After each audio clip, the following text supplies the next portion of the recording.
we haven't talked about as of this point, but after today's lecture, you should be able to finish all 3 questions. Okay, the due time is going to be Friday next week. Okay, 6 p.m. Send your project report to the TA. Okay, the email is in basically the TA's email is in the email I sent to you guys. Okay, and one question I received today is, should we use R exclusively for the project? Okay, so the answer to that question is yes, I hope that you use R. The reason is because sometimes when the TA is grading your project report, and when she sees something not correct, she might be able to help figure things out from your code.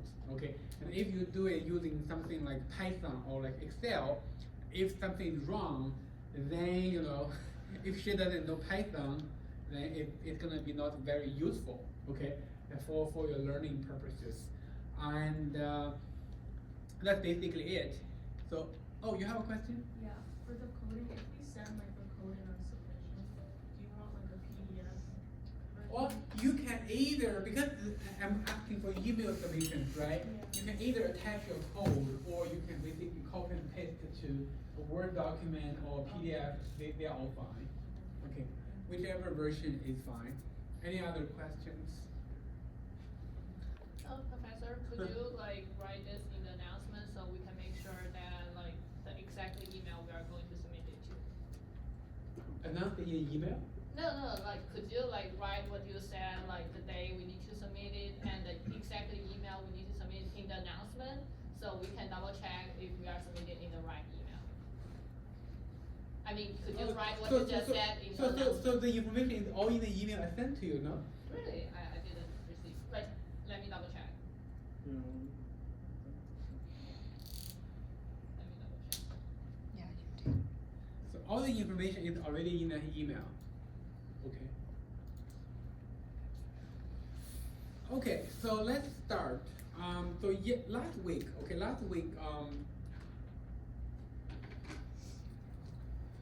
we talked about a few things. For example, we talked about 2 approaches to estimate VAR. Okay, one is called the parametric approach. Okay, the other is called the non-parametric approach. Okay, the difference between them is that in the parametric approach, you just assume the return distribution for tomorrow or for RT+1 is a normal distribution. Okay, basically it's going to look like this. Okay, and then all you need to do is to figure out what is the volatility for tomorrow's return. Then you can find out any quantile that you are interested in for this distribution. Then you can find out the corresponding VAR. Okay, for whatever you are interested in. Okay, and then the non-parametric approach is also called historical simulation.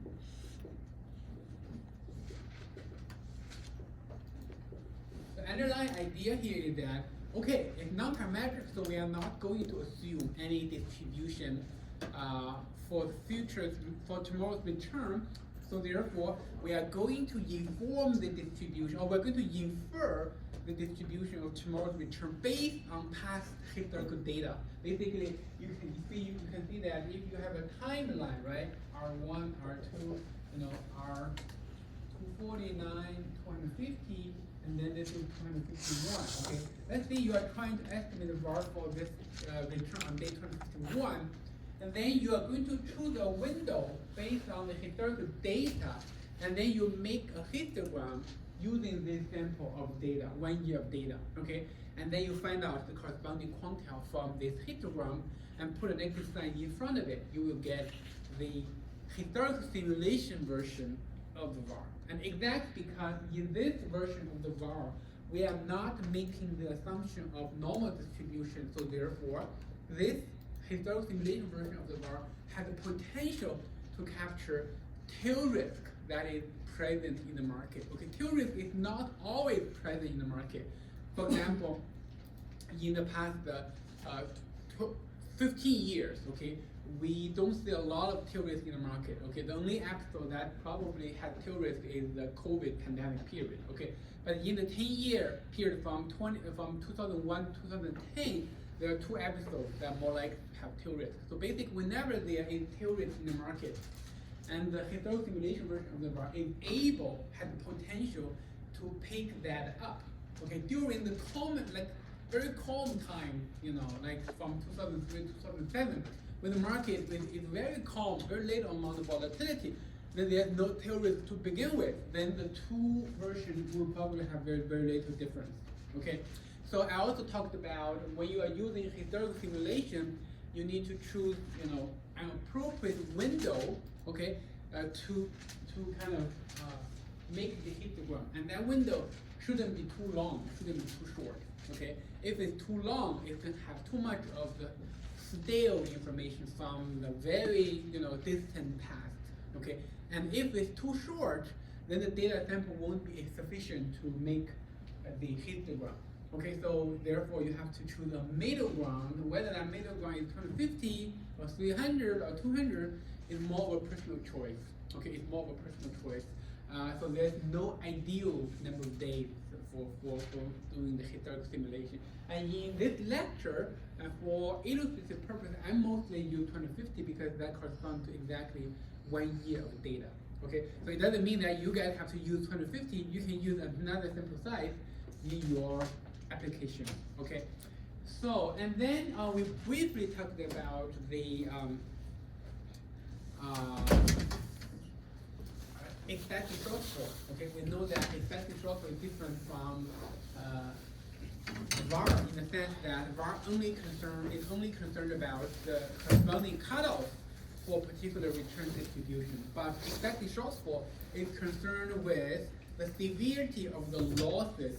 Okay, that is beyond what VAR can tell us. So therefore, those are 2 different versions of the risk measure that we have introduced. So most of the future lectures we are going to be talking about, we're going to be using VAR, okay, to illustrate.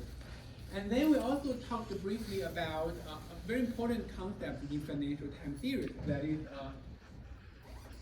linearity.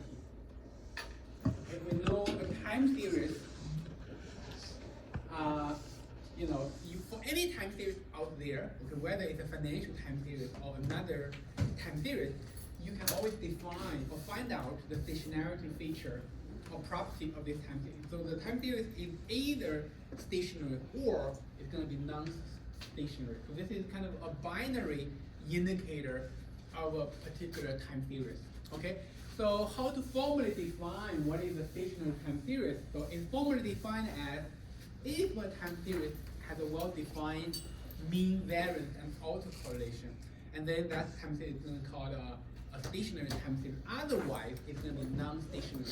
Okay, and in practice, I tell you guys a very kind of informal way to tell whether a time series is stationary or not. That is by making a plot of the data. Okay, and you use your eyes to make the judgment. Okay, if you can clearly find out there is a very clear upward trend or downward trend, then you know that time series is most likely going to be non-stationary. Okay, if you are not able to find a very visible, clear trend, then more likely this time series is going to be stationary. And formally, what can we do? Formally, we can run an ADF test, okay, augmented decay Fourier test, and by looking at the p-value of that test, it's going to tell you whether time series is stationary or not. Basically, if the p-value is larger than 5%, it's going to be non-stationary. Okay, and if the p-value is smaller than 5%, it's going to be stationary. Okay, we all know that for any hypothesis test, the p-value is going to be between 0 and 1. So therefore, we can look at the cutoff, okay, whether it's below or whether it's above 5%. Okay, that's going to tell you whether time series is stationary or not. Okay, and then when it comes to applications, okay, so basically we know the stock price. Okay, that's a very classic example of a non-stationary time series. Okay, if you take a look at Bob Shiller's data, okay, you know the stock price on S&P 500 has been going up and up, okay, over the past 150 years. Although there are ups and downs, but the bigger picture trend is actually going up. And we know the drivers behind it is basically economic growth is one important factor driving it, right? Another factor is inflation. So therefore, when you see upward trend, it shouldn't be surprising, but at the same time, you know, it's a clear indicator that stock price is non-stationary, okay? And then if you convert the stock price to stock returns, the stock return we know very well is gonna be a stationary time series, okay? So regardless of the asset you're looking at, okay, the stock return always gonna have a well-defined mean, okay? It cannot have a trend like this, it cannot have a trend like that, okay? Because you can use kind of economic reasoning to figure that out. If any asset return has upward trend, then it's gonna attract all the capital in the financial market to that asset. Okay, so that's not gonna happen. Okay, so therefore stock return is gonna be a stationary time series, and at the same time we also know that from Bob Shiller's data, the PE ratio. Okay, even though price is non-stationary, but if you scale price with earnings, okay, the PE ratio is gonna be a stationary time series, and the earnings is basically once you scale P with E, you get a P ratio. That's actually a very popularly used valuation ratio in finance and in practice. Okay, when P is high, that tells us that the market is overly valued, is overvalued at that particular point, and when P is low, the market is undervalued at that point. You have a question? Yeah, when you say earnings, do you mean prices or returns? Or either? You mean P over E? Yeah, I'm saying P over E, P ratio, right? Yeah, for a portfolio though, do you mean the prices or returns when you say earnings, with respect to what it's referring to? Oh, when I'm saying earnings, I refer to the dividend issued by the stock. Oh, okay. Yeah. So it's not price, it's not return. It's the cash flow. Okay, it's the cash flow investors can get from earning a particular portfolio. Okay. So and then that's pretty much that we talked about last week. Okay, last week. So today we're going to be talking about what?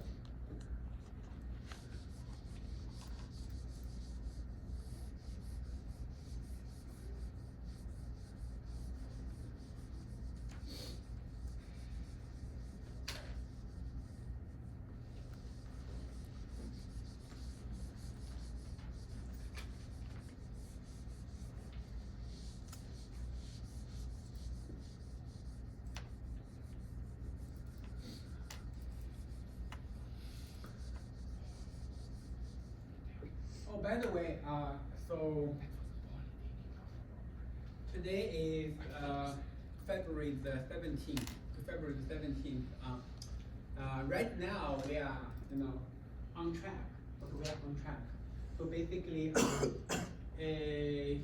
I know students are gonna getting more and more curious about, are we going to be holding the midterm exam on the date on the syllabus? Okay, the date I put on the syllabus is basically let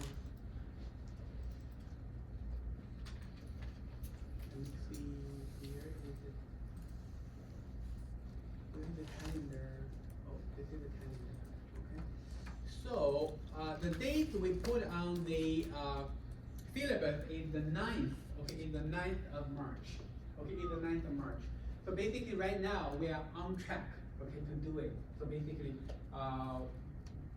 okay, maybe next week, okay, we are gonna finalize the information. Basically, we are gonna fix the date, basically. But right now, that date is still the tentative date. Okay, it's still most likely the case that we're going to be having the midterm exam on that day. Okay. So, and I know, students will have questions about that. So let me just. So that's a Monday? Yeah, it's gonna be on Monday. Okay, so today, okay, our plan is to finish the financial time series lecture. So we are going to be talking about 3 building blocks of a financial time series. So there are three building blocks, okay? Typically in financial time. One is called the autoregressive model, okay? Also called the AR model. And the second one is called the moving average model, or called MA model. Okay, the third one is the random walk model. Okay, so I'm going to be talking about each one of the model today. Okay, so in the process, because we are going to introduce some formulas, so therefore in the process I will be doing a little bit of mathematical derivation. Okay, just for you to better understand the properties of those. Understand better the properties of those time series. And if you feel like, oh, the mathematical derivation is too involved, okay, should I be able to do the derivation? You are not accepted, okay? So basically, if you feel like it's too heavy, it's fine, okay? All I want you guys to know is you need for each class model, you need to know the specific equation and also the specific properties, okay? If you cannot follow the derivation itself, it is totally fine. Okay, so let's first take a look at the first class of model, which we call the moving average model, the autoregressive model. Okay, this is the autoregressive model, and it's also called the AR model. Okay, and then you can take a look at the second bullet point here. The simplest version of this model is the autoregressive model of order 1, okay? And the equation here looks like this, okay? So basically, RT equal to phi 0 plus phi 1, RT minus 1 plus epsilon t. So let me explain each one of those elements here, okay? So basically, you can see this AR model is relating today's information with yesterday's information, okay? And the relation turns out to be a linear relation. And why this model is called autoregressive? Because it looks like a regression model. Looks like you are regressing time t information. Okay, although we are using RT here, okay? So the RT here it's not necessarily returns, okay? RT, we use it to denote returns in previous lectures, but in this lecture, it is actually more generic.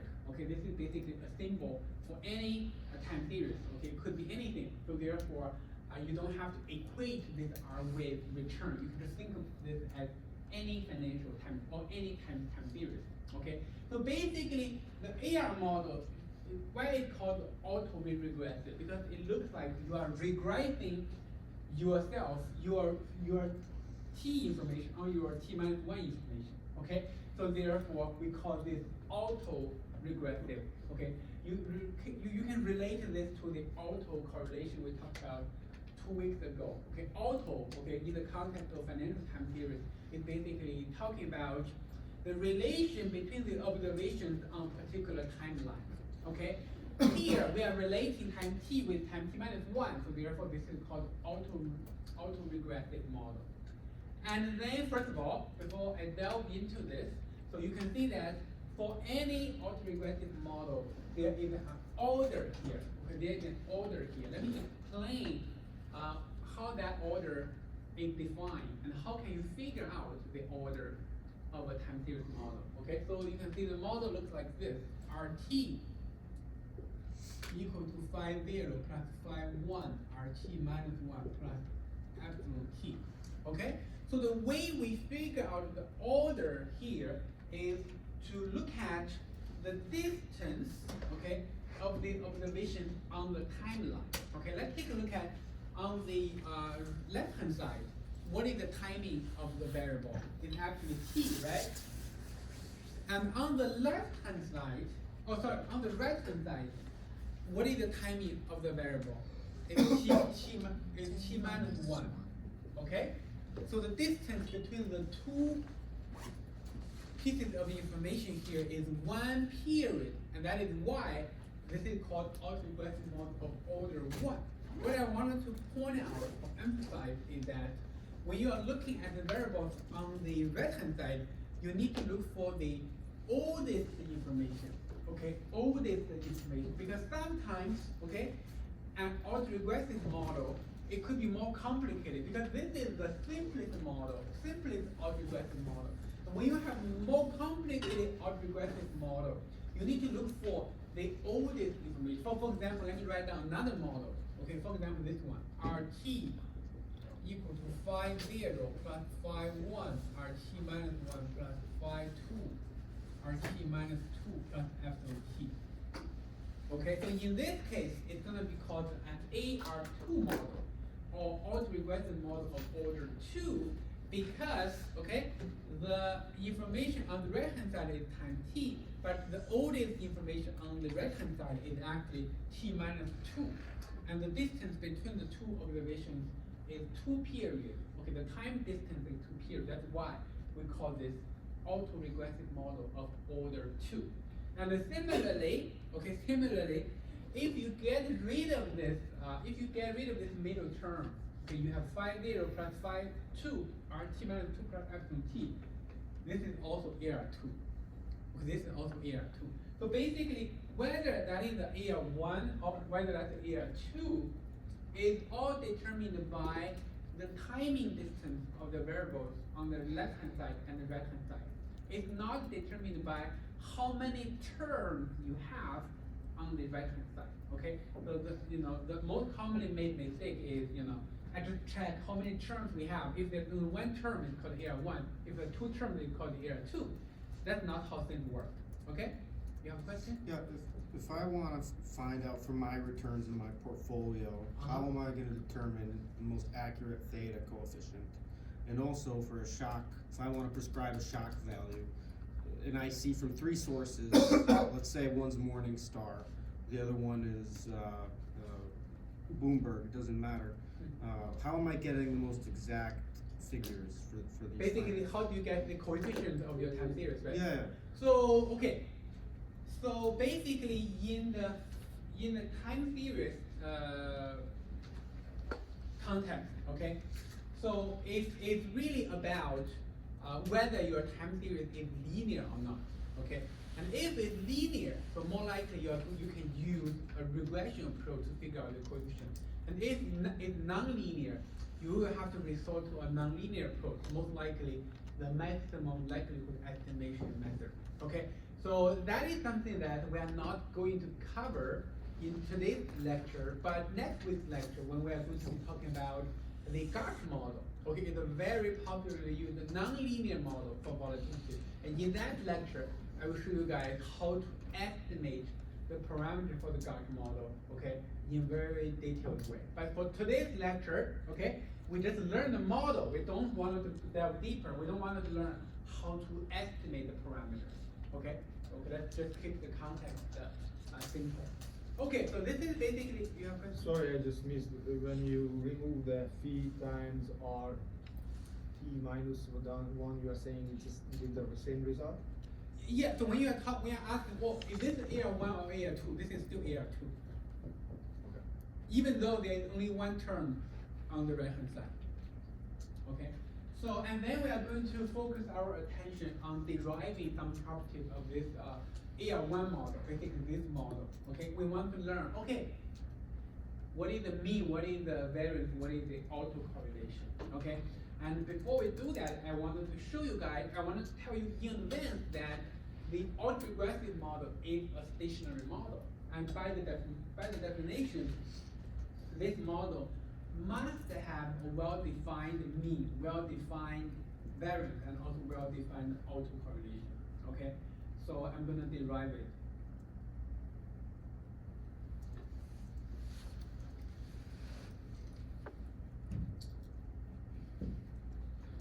Okay, let's take a look at this model. Let's derive the mean, the variance, and the autocorrelation. So because the mean is going to be well defined, okay, let's use mu to denote it, okay? Because this time series is gonna have a well-defined mean, basically the time t and the time t minus 1 information. They both have a mean, common mean called mu. Okay, we use mu to denote the mean. Okay, 3 lines here means you are denoting a particular quantity. Okay, so now that how to figure out the mu? You take the excitation of both sides. Okay, you have the excitation of RT. Okay, okay, you have the expectation of phi 0 plus phi 1, or t minus 1 plus absolute t. Okay?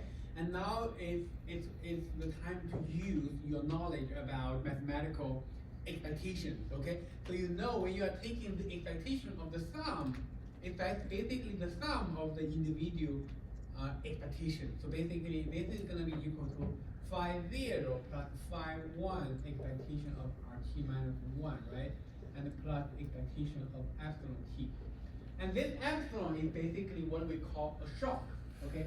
And it is assumed, okay, those are the assumptions we make regarding epsilon. Okay, we assume the shock process, okay, or the epsilon process has a mean of 0, okay, has a variance of sigma epsilon square, and all the paths are t and epsilon, they are independent of each other, okay?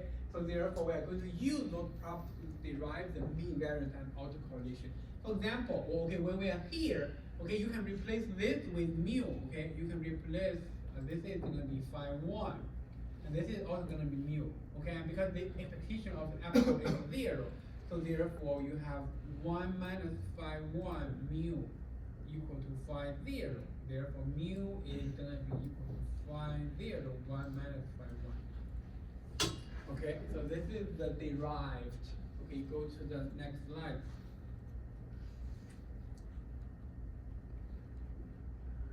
Let me see. Okay, let me still use this middle word. Okay, so basically you can see on the slide, this is where the mu is derived. Okay, it's the same thing as we have here. Then let's derive the variance. Okay, when you are deriving the variance, okay, it's the same thing. Okay, you take the variance of both sides.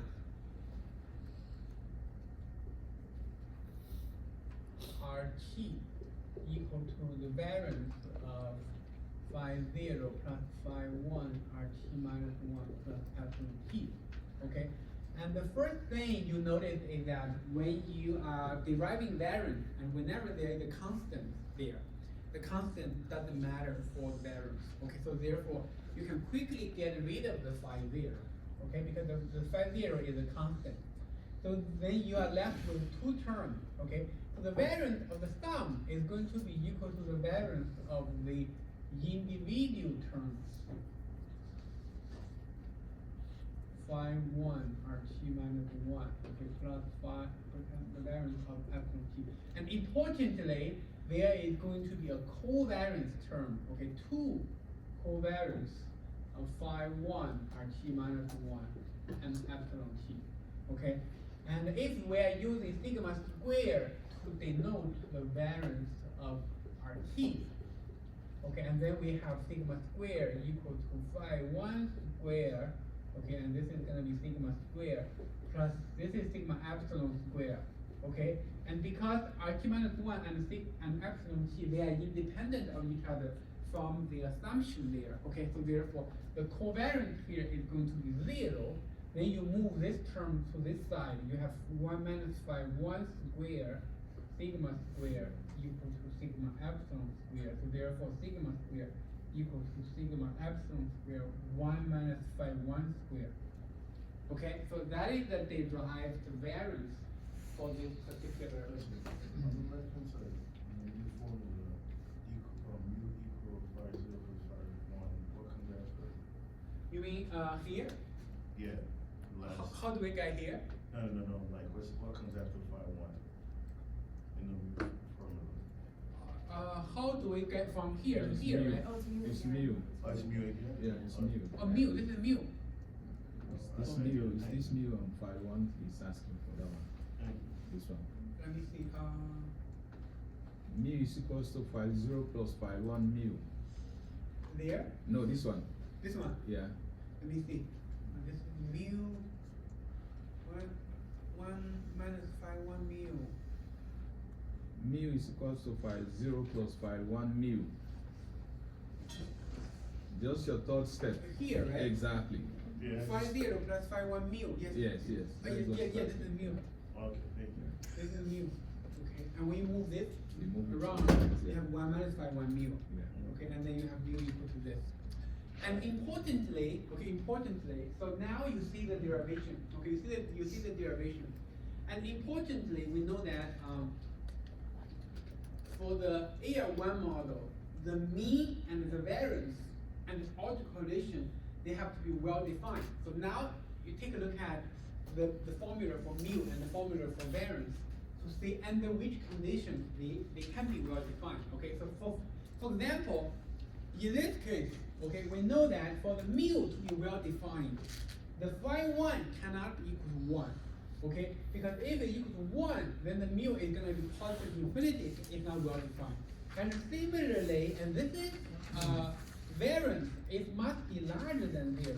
Okay, so basically the denominator here must be actually larger than 0. Okay, for the variance to be well defined. So therefore, the phi 1 must be between -1 and 1. And it has to be strictly between -1 and 1 for the mu, or for the variance to be well defined. Okay, of course, when the phi 1 is between -1 and 1, then definitely it's not going to be equal to 1, right? So therefore, after checking the mean and the variance formula, we can figure out, okay, for the AR model to be stationary, the phi 1, okay, there is actually some constraint on phi 1. It can only range between -1 and 1. Okay, so this is the autoregressive model of order 1. And the next step is we are going to derive the autocorrelations for this autoregressive model. Okay, and that's gonna be the most probably more involved. Okay, it's gonna be slightly more involved.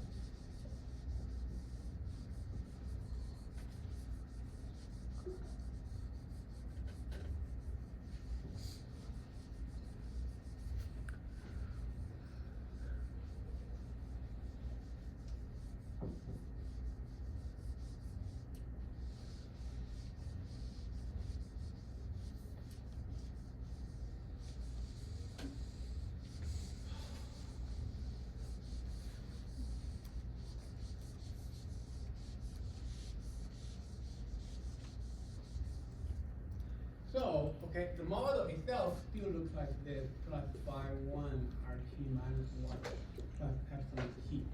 Okay, so, and to derive the autocorrelation, of course you need to know the definition of autocorrelation. Okay, so, and this is where a lot of the mathematical knowledge regarding variance, okay, and regarding covariance is going to be used.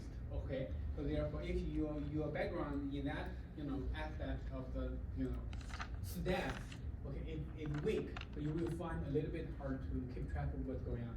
So it's okay. Okay, it's okay because the derivation itself is not required from you guys. I'm just doing this part for you to better understand. Okay, if you have a stronger background in stat or in the mathematical derivation. So basically, let's first refresh our memories of what is autocorrelation.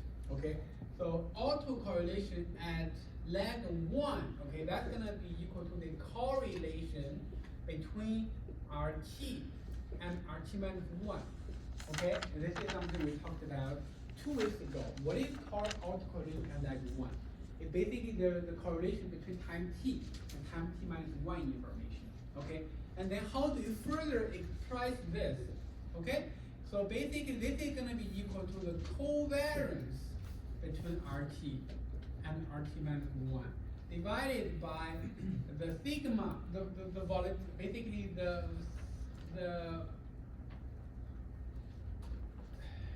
how should I say, the square root of the variance of RT and the variance of RT minus 1.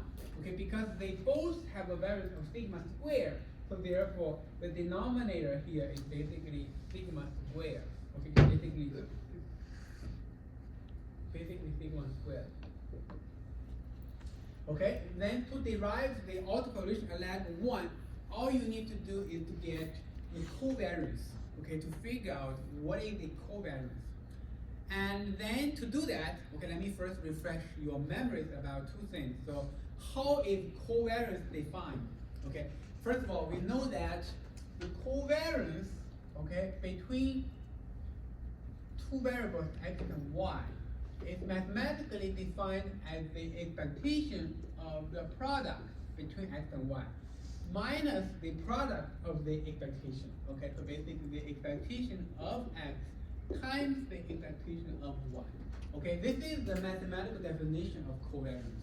Okay, and then okay, we're gonna basically, this is the first one. Okay, I wanted you to understand. The second one is that if, okay, if either expectation of x equals to 0 or expectation of y equals to 0, then the covariance between x and y is going to be expectation of the product. Okay, basically this is kind of like a corollary based on this definition, because if either expectation of x to 0 or the expectation of y to 0, then this quantity will go away. Okay, then you will get that the covariance between the two variables is simply the expectation of the product. Okay, and we are going to be using that for the derivation. And then another property is that when you are doing the covariance calculation, very similar to the case of variance, the constant, okay, does not matter. Okay, the constant does not matter. So therefore, when we are deriving the case of covariance between RT and RT minus 1, we can simply erase by 0. Or in other words, we are kind of taking the phi 0 to be 0. It won't affect our derivation of the variance or covariance. Okay, so if phi 0 is equal to 0, okay, or when it is gone, and then the expectation of this time series is going to be equal to 0, because we know the expectation is phi 0 over this. If phi 0 is equal to 0, then the expectation is 0. Okay, and if the expectation is 0, we can basically use this. Okay, so in other words, the covariance, okay, between RT and RT minus 1 is going to be equal to the expectation of RT times RT minus 1. Okay, and it's going to be equal to expectation of phi 1 RT minus 1 plus epsilon t times phi 1 RT minus 2 plus epsilon t minus 1. Okay, this is basically product. Okay, you can express the term. This is going to be phi 1 squared RT minus 1 RT minus 2 plus phi 1 RT minus 1 epsilon t minus 1 plus phi 1 epsilon t RT minus 2, okay, plus epsilon t and epsilon t minus 1. Okay, and then we are going to be using this reversely. Okay, we're going to use this reversely because we have a lot of expectation of the product. Okay, we can basically have phi 1 squared covariance between RT minus 1 and RT minus 2, and this is going to be phi 1, the covariance between RT minus 1 and epsilon t minus 1. Okay, we're also going to have phi 1, the covariance between epsilon t and RT and the RT minus 2, plus, okay, covariance between epsilon t and epsilon t minus 1. Okay, so now let's take a look at what we have. Okay, what do we have? So, Just one question. So all equals covariance RT minus 1. That's what you just. you mean here? Yeah, all 4 lines. It equals the top line. Oh, this is the top line. This is covariance, and this is expectation. Okay. This is expectation. This is expectation, and this is going to be covariance. And because the relation, okay, because the covariance and the expectation have this kind of relation, we are using that relation, you know, forward and also backward. Okay, basically because this is our goal, right? We try to derive the covariance. Once we have that, we can have the autocorrelation at like 1. So therefore, you use that relation once, okay, the covariance equal to the expectation of the product. And here, you're gonna have the expectation of the product is going to be equal to covariance, okay? So, and let's see what we have here.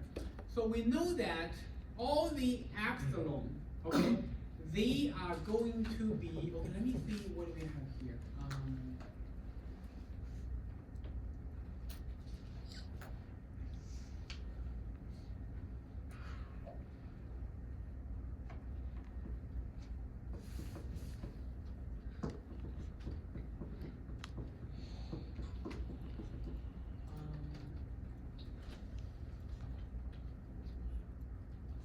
This moves backward.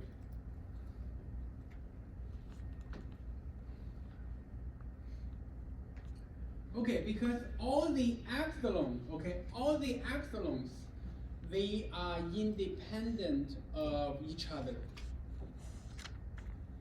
So therefore, this term is going to be equal to 0, okay? And then all the epsilon, they are also independent of the RT. So therefore, this term is also equal to 0. Okay, let me see, did I make some mistake here? Okay, phi 1 RT minus 1 plus epsilon t. This is phi 1 RT minus 2 and plus epsilon t minus 1, right? Therefore, you have this is phi 1 squared t minus 1 t minus 2. This is phi 1 RT minus 1 epsilon t minus 1. Okay, this is phi 1 epsilon t RT minus 2. This is epsilon t minus 1.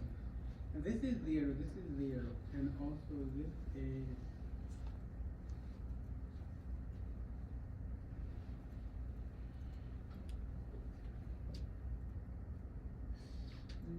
something is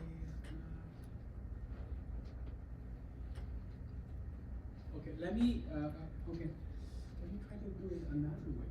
Okay, let me try to do it another way. So that's gonna be this. So we're gonna have RT and RT plus 1. RT and RT plus 1. And then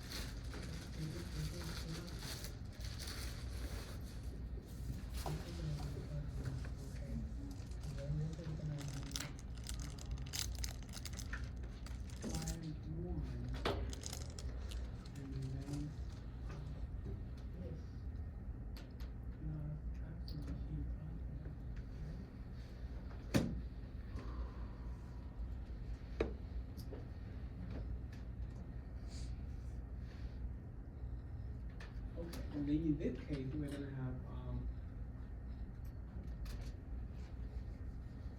phi 1 minus 1. And this is gonna be phi 1 RT minus 1 epsilon t plus 1. And then this is gonna be phi 1 epsilon t RT. Okay, this is gonna be RT. This is gonna be epsilon t and epsilon t. Okay, and then this is gonna be t and t minus 1. Okay, and this is gonna be phi 1 RT minus 1 t and t plus 1. And this is epsilon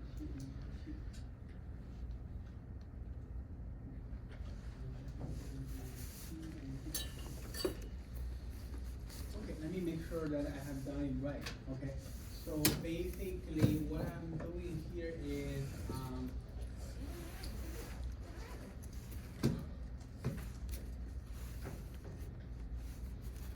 RT and RT plus 1, and then this is RT. So basically we can write this. This is gonna be RT plus 1 is equal to phi 1 RT plus epsilon t plus 1, right? So then you plug that in, this is phi 1 RT plus F T plus 1, this is phi 1 RT minus 1 plus F T. Then you have, okay, phi 1 square RT and RT minus 1, okay, and this is phi 1 times, okay, this term and this term, okay, basically RT minus 1, epsilon T plus 1. This is gonna be phi 1 and epsilon T and RT, and this is gonna be epsilon T and epsilon T plus 1. Okay, so, and then, okay, it's gonna be the same logic, So basically, all the shocks, okay, epsilon T and T plus 1, they are going to be uncorrelated or independent of each other. So therefore, that term is equal to 0. And all the past, basically all the shocks and the returns, they are independent of each other, because you can see that is what we are saying, right? So all the epsilon T, they are independent of the path, so therefore they are independent of each other. The covariance is going to be equal to 0. And then, oh,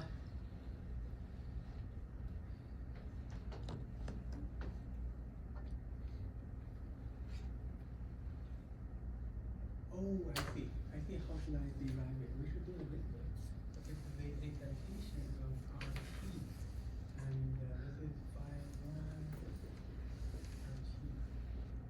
Oh, I see, okay. It should be done this way. Instead of this complicated process, we can do it this way. So basically, okay, let's erase this. That's why I feel like something isn't straightforward here. Okay, let's erase this. So basically, what we're gonna do is we don't express this one out, okay? We still write it like this, RT, okay? And then phi 1 RT plus epsilon T plus 1, okay? And then you have only two terms, that is phi 1 excitation of RT squared, okay?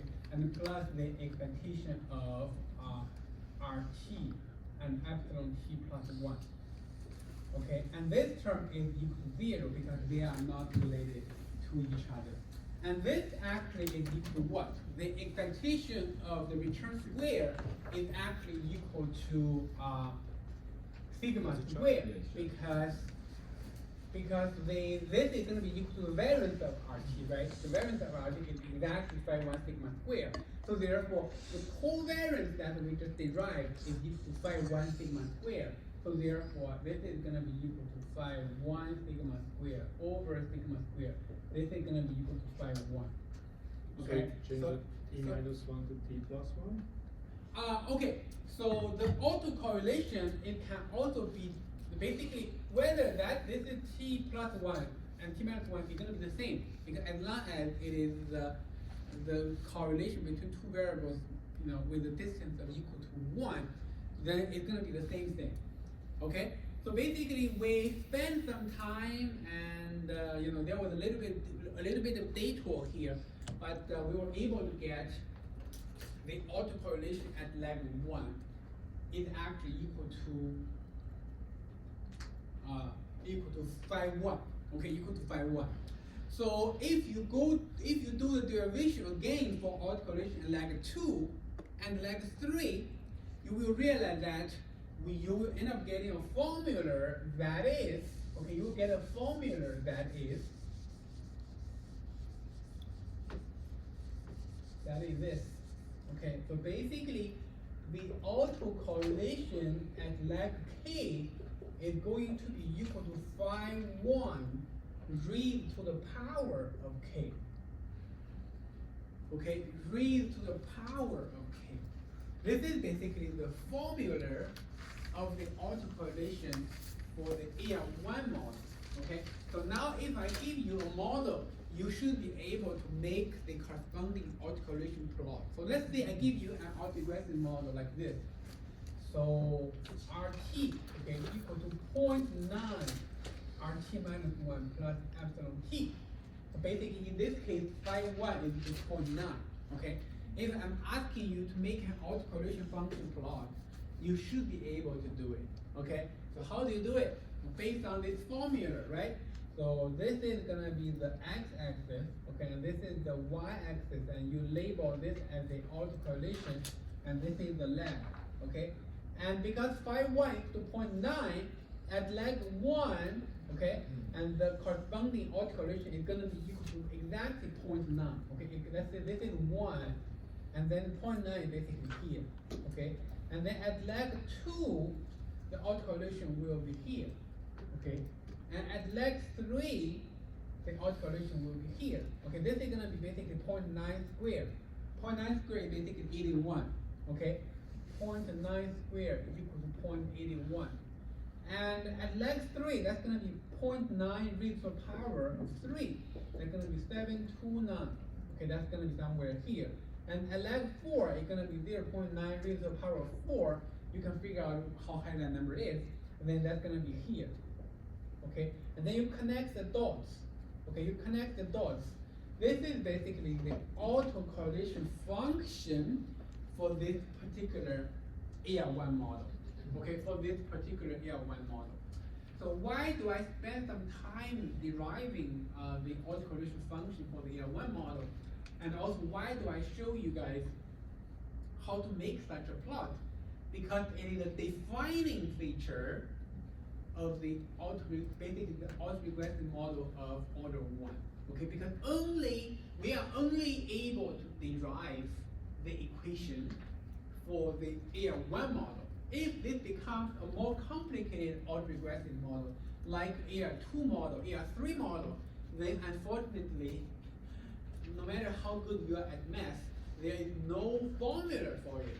Okay, then you will have to resort to simulations to help you figure out the autocorrelation function. Okay, and that is something we can do, in a few minutes. So at this point, what I want you guys to do is that you know that, okay, for the autoregressive model, okay, especially the AR1 model, so what are the important points I want you guys to keep in mind? Okay, first of all, okay, know that the autoregressive model is the first important building block of a financial time series. And its simplest version looks like this, okay? And how do you pin down the order of the autoregressive model? Okay, you have to look for the timing of the variable on the left-hand side and right-hand side and check for the differences. And that's gonna be how you figure out the order of the autoregressive model. And then you know that, autoregressive model are stationary, so therefore you know the mean, the variance, and autocorrelation can be well defined. So and we spend a little bit of time deriving each one of them on the whiteboard. And we know that for the mean, variance, and autocorrelation to be well defined, the phi 1 actually has a restriction. Okay, it can only range between strictly between -1 and 1. Cannot be -1, cannot be +1. Okay, can only be in between. And then the most important thing I want you guys to keep in mind is the autocorrelation function formula for this AR1 model. Okay, for this AR1 model. Because if it is an AR1 model, then the autocorrelation function must obey this kind of plot. Okay, it must obey this kind of plot. Okay, so actually this relation is what it can help you answer the second question on your first project. Okay, in that question, I was asking you to, figure out, okay, is this time series is AR1 or not? Okay, this is the trick to figure that out. Because if it is AR1, then the autocorrelation function must follow this kind of pattern, and then your job is to figure out whether it follows that pattern. If it follows that pattern, then it's gonna be AR1. If it does not, then it's not AR1. Okay, so this is the tape for answering that second question. And then, as I just mentioned,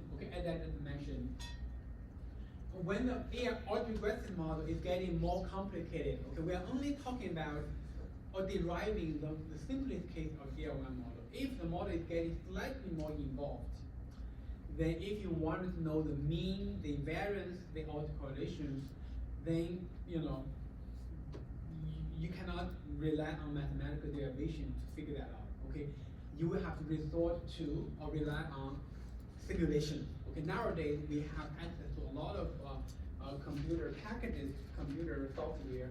So today I'm going to show you guys how you can use R to simulate a particular autoregressive model. Okay, So let's quickly get on to that. So let's open our code.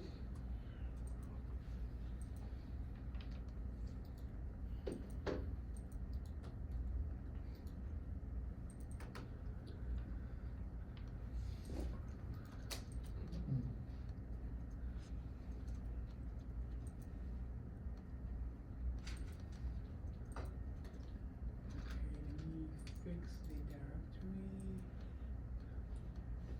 to be lecture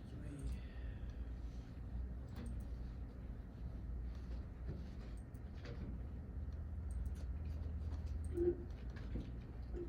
So in the lecture 3 folder, there is a function called female ARMA. Okay, you guys are able to find it. Okay, so you can see that this line is where the simulation is being done.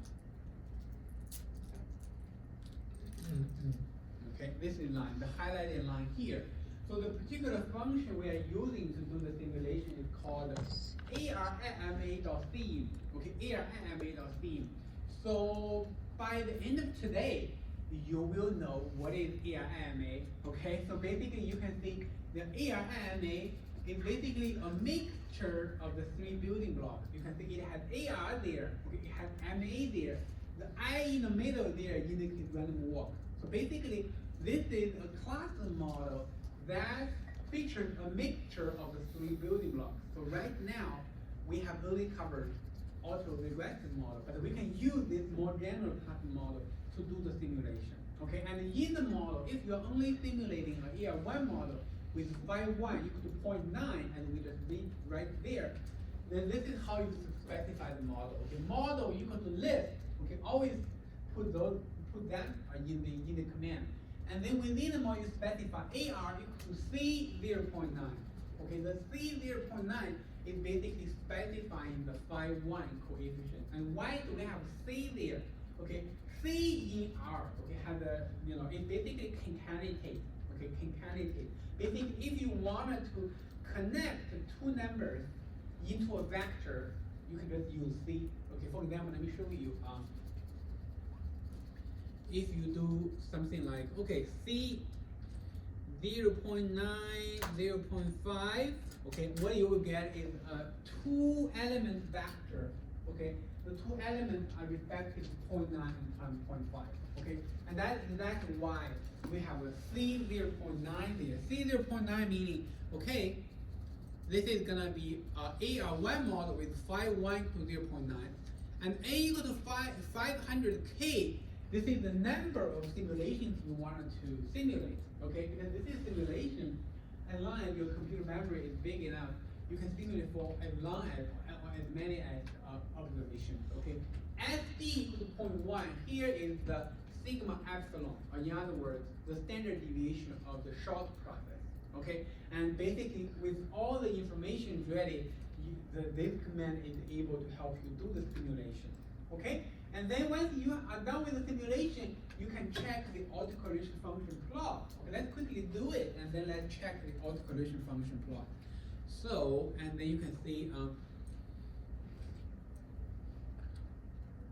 the autocorrelation function plot looks exactly like this. Okay, it's a gradually, the autocorrelation is gradually decaying pattern. It kind of starting from 0.9 and 0.9 squared, 0.9 cubed, 0.9 raised to the power 4, 5, and then gradually you can see it decays to 0. Okay, it decays to 0.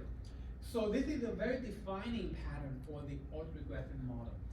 And I wanted to double check whether this formula is correct or not. So therefore I want to figure out, okay, what are the autocorrelation estimated for this particular time period? So therefore you can see I'm using $ABF1 and 210. It's gonna show me the particular estimated autocorrelation for this simulated time series. So now let's take a look at the quantity here, okay? So this is basically the autocorrelation at level 1, and you can see this is almost equal to 0.9, okay? Almost equal to 0.9. And why this is not exactly equal to 0.9?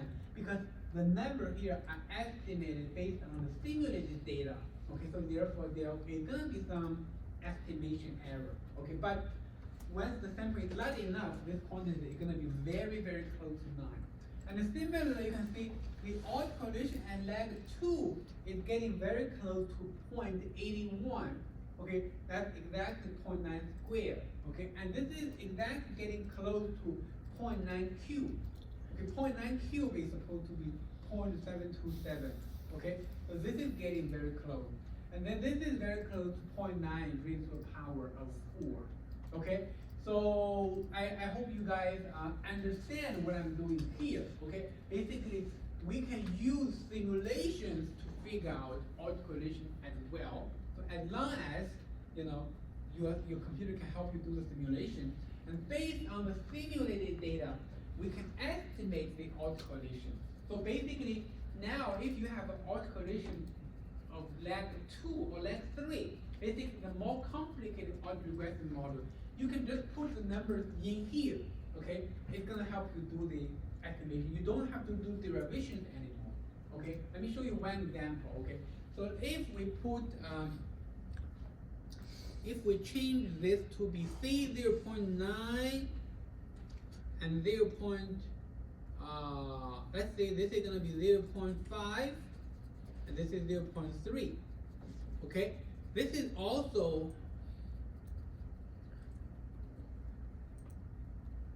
an autoregressive model, but because we have two values there, so basically this is gonna be an autoregressive model of order 2 with phi 1 equal to 0.5 and phi 2 equal to 0.3, okay? And then you can see the autocorrelation function looks similar to the case of the AR1 model, but if you pay closer attention to the quantities there, they do not follow this kind of relation. Okay, they do not follow this kind of relation. Basically, if you take a look at the estimated quantities, okay, so it doesn't follow the relation like this, okay, because this equation only holds for autoregressive model of order 1, okay, autoregressive model of order 1. So basically, by this point, you guys are able to complete the second question on the first project, okay, because for that question, all you need to know is how you can simulate autoregressive models, and also how you can identify autoregressive model of order 1. By this point, you know all the knowledge on all the points to be able to do that. Okay, because we know that to simulate autoregressive models, all you need to do is use the sim command. Okay, and then you can make the autocorrelation function plot. Okay. So, and then let's go back to the slides.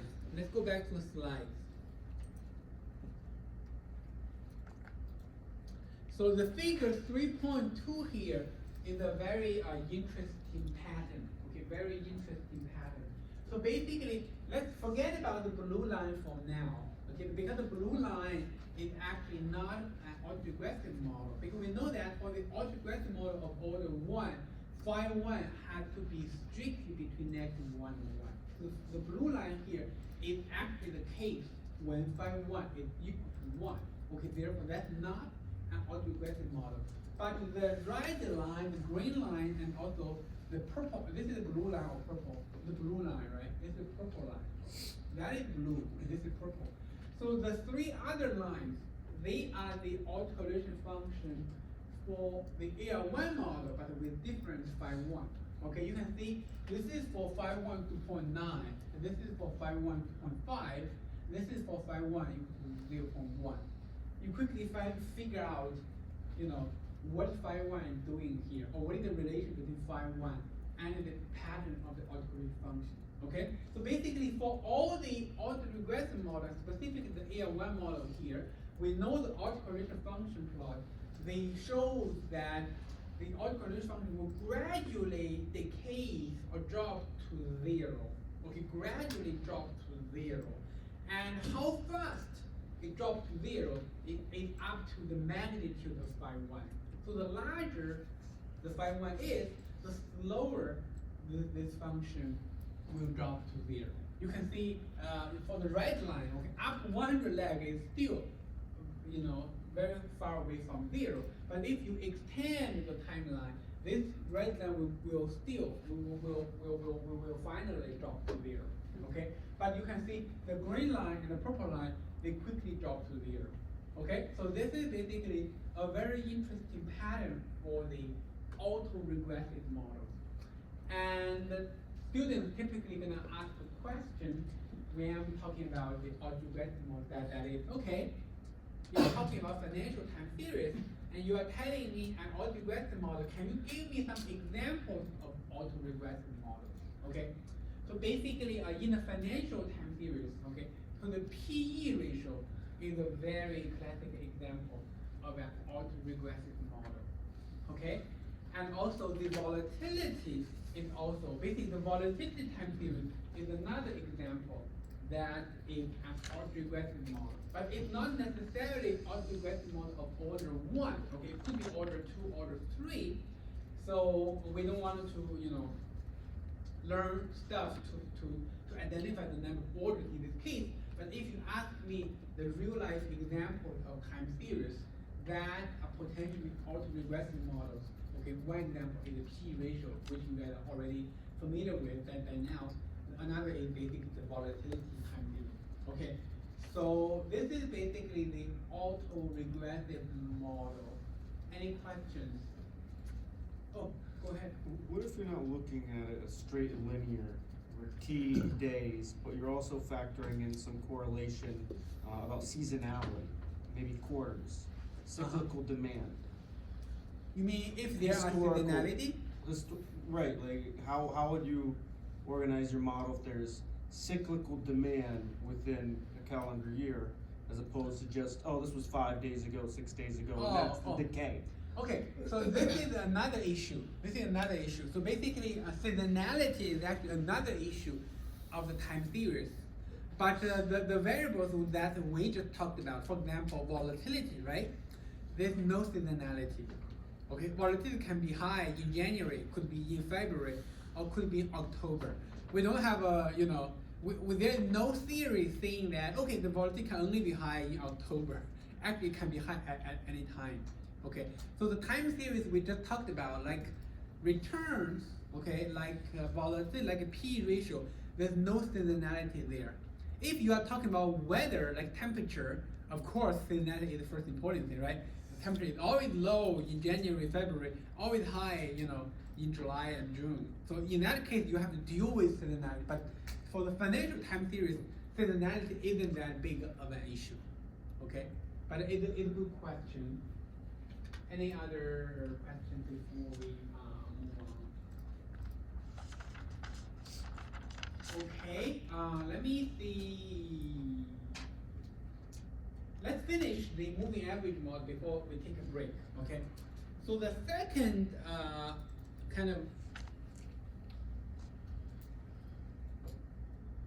the second class of model is what we call the moving average model, okay, moving average model.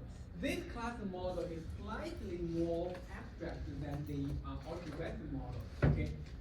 So you can see the first bullet point here tells you an example of a real world time series that shows off like an autoregressive model. So in finance, okay, so you know that when we are putting orders, when we are selling stock or when we are buying stock, especially when the market is open between 9:30 and 4 p.m. Okay, when you put in an order in any brokerage platform like Vanguard or Fidelity, okay, there is always a bid price, there is always an ask price, and because the market is open, right? So there are a lot of buyers, a lot of sellers. So the bid and ask price is very close to each other. Okay, so and we call the spread between the bid and ask price, we call that the bid ask spread. Okay, the bid ask spread. So how high that spread is tells you how liquid the market is. Okay, when the spread is high, it meaning there's not a whole lot of buyers and sellers, so therefore they cannot agree with each other. So they are very far from each other, right? So when there are a lot of buyers and sellers in the market, so the bid and ask tends to be very narrow, okay, very close to each other. So therefore, the first bullet point here tells you that the bid ask spread is actually a particular kind of time series that is a moving average model. Okay, is a moving average model. So what is the simplest version of the moving average model? It's basically the MA1, okay, moving average model of order 1. And this is the formula for the moving average model. You can see that it looks very similar to the autoregression model. The only difference is that on the right-hand side, there's no RT minus 1, RT minus 2, okay? It's basically a weighted average of the epsilon process. Okay, let's write that down.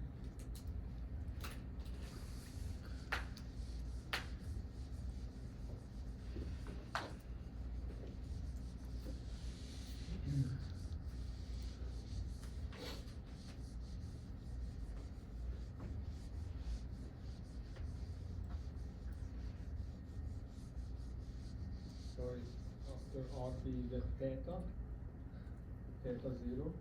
Theta 0, yeah.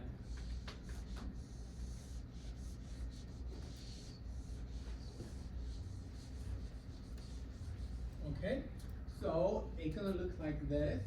RT equal to theta 0 plus theta 1 epsilon,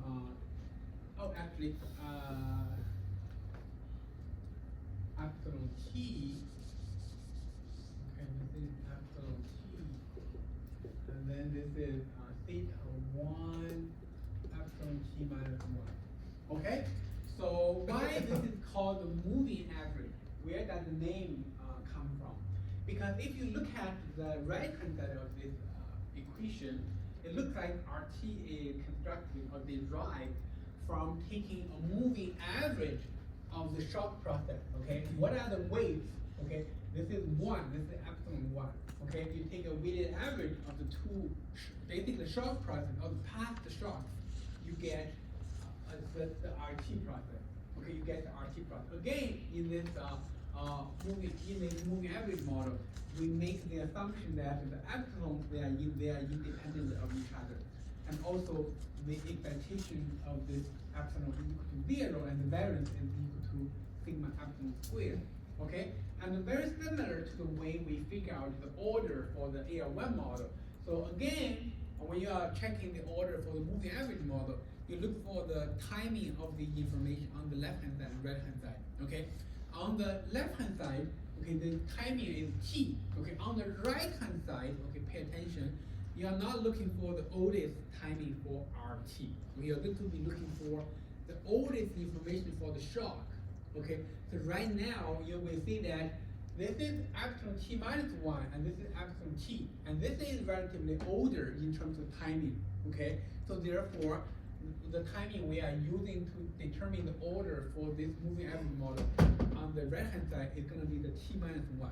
So therefore, you can see between the left hand side and right hand side, the distance is 1 period. So therefore, this is the moving average model of order 1.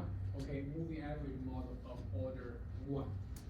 Okay, so and then again, this is the simplest version and the moving average model is also a stationary model. So therefore, the mean, the variance, the autocorrelation, they are supposed to be well defined.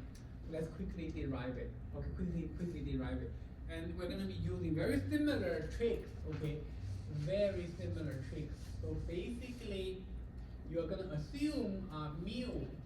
You're using mu to denote the expectation of RT. Okay, you take the expectation of both sides, you get mu equal to expectation of theta 0 plus theta 1 epsilon t minus 1 plus epsilon t. Okay, you have this is theta 0 plus theta 1 expectation of epsilon t minus 1 plus expectation of epsilon t. And this is going to be equal to 0, this is going to be equal to 0. So therefore the mu is equal to theta 0. Okay, mu is equal to theta 0. And what about the variance? Okay, and when you are deriving the variance, you know that variance of RT is going to be equal to the variance of epsilon t plus theta 1 epsilon t minus 1. Okay, and what you are getting rid of the theta 0 because the theta 0 is constant, it doesn't matter for variance. So therefore, you get this is the variance of epsilon t, and this is going to be theta 1 squared, the variance of epsilon t minus 1 plus 2 covariance between epsilon t, and theta 1 epsilon t minus 1. Okay, and this is basically sigma epsilon square, and this is theta 1 square sigma epsilon square. Okay, and because the epsilon t and epsilon t minus 1, they are independent of each other, so therefore this is equal to 0. And this is going to be equal to 1 minus theta 1 square sigma epsilon square. And this is exactly what we have on the slide. Okay? So the derivation is relatively straightforward. But if you take a look at the mean and take a look at the variance, okay, the difference between the AR model and the moving average model is that we don't have to put any constraint or restriction on the parameters theta 0, theta 1 here, because this is going to be always larger than 0. Okay, this is always going to be larger than 0. So therefore, unlike the AR1 model, okay, in which the phi 1 can only range between -1 and 1, the theta 1 in the moving average model can be anything. It can be between negative infinity and positive infinity. Okay, so this is the mean, the variance. So the next one is going to be the autocorrelation function. Okay, again, the derivation follows something similar. So basically, autocorrelation at lag 1 is going to be equal to, because when we are deriving the autocorrelation, we can remove theta 0, because theta 0 doesn't matter for the autocorrelation or the covariance. So we can do this as the correlation between RT and RT minus 1. Okay, let me write this more clearly. Between RT and RT minus 1. Okay, this is therefore this is going to be equal to sigma square excitation of RT and RT minus 1. Okay, so therefore the excitation RT and RT minus 1 is going to be equal to the excitation of, okay, let's say epsilon t plus theta 1 epsilon t minus 1, okay, theta epsilon t minus 1 plus theta 1 epsilon t minus 2. Okay, you can see within the expectation is all epsilon, okay, all epsilon, so therefore you can get this as expectation of epsilon t minus 1 is theta 1 epsilon t minus 1 square plus theta 1 epsilon t minus 2 plus theta 1 square epsilon t minus 1 and epsilon t minus 2. Okay, because all the product here is about covariance. Okay, and because the time t and time t minus 1 information, they are all unrelated to each other, so therefore this is going to be equal to 0. This is going to be equal to 0. This is going to be equal to 0. The only non-zero term is this one. And this is actually equal to theta 1 variance of epsilon t minus 1 equal to theta 1 sigma epsilon square. Okay, so therefore if you put it into this equation, you will get, okay, autocorrelation and lag 1 is equal to theta 1 sigma epsilon square, and the sigma square is equal to this.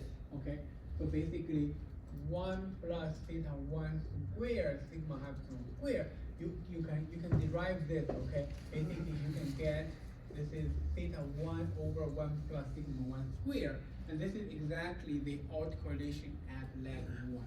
Okay, autocorrelation at lag 1. So basically you can see that the formula is basically here. Okay, so the autocorrelation at lag 1 is equal to this. Okay, is equal to this. And for lag 2 and lag 3 and lag 4, it's all going to be equal to 0. Okay, all going to be equal to 0. And why is that the case? So let's quickly do the, let's change a little bit of the equation here. You can figure that out. Okay, so basically, let's see. This is autocorrelation at lag 2. Okay, I don't even have to erase the whiteboard. Okay, I only need to change a little bit of the information, and then everything will become clear. Okay, this is T, and this should be epsilon t minus 2 and t minus 3. T minus 2 and t minus 3. Okay, and this is gonna be t minus 2. Okay, and this is gonna be t minus 1 and t minus 2. Basically, this term will be epsilon t minus 1, epsilon t minus 2. Okay, and this is going to be t and t minus 3. Okay, and this is going to be t minus 1 and t minus 3. Okay, and again, all the terms here are going to be 0. Okay, all the terms here are going to be 0. So you end up getting that the excitation between the two is equal to 0. Okay, the underlying reason is because all the shocks, they are unrelated to each other. Okay, they are unrelated to each other. So therefore, we know that the autocorrelation function for the moving average model is very different from the autocorrelation of the autoregressive model. It's gonna look like this. Okay, so let's quickly look at one example.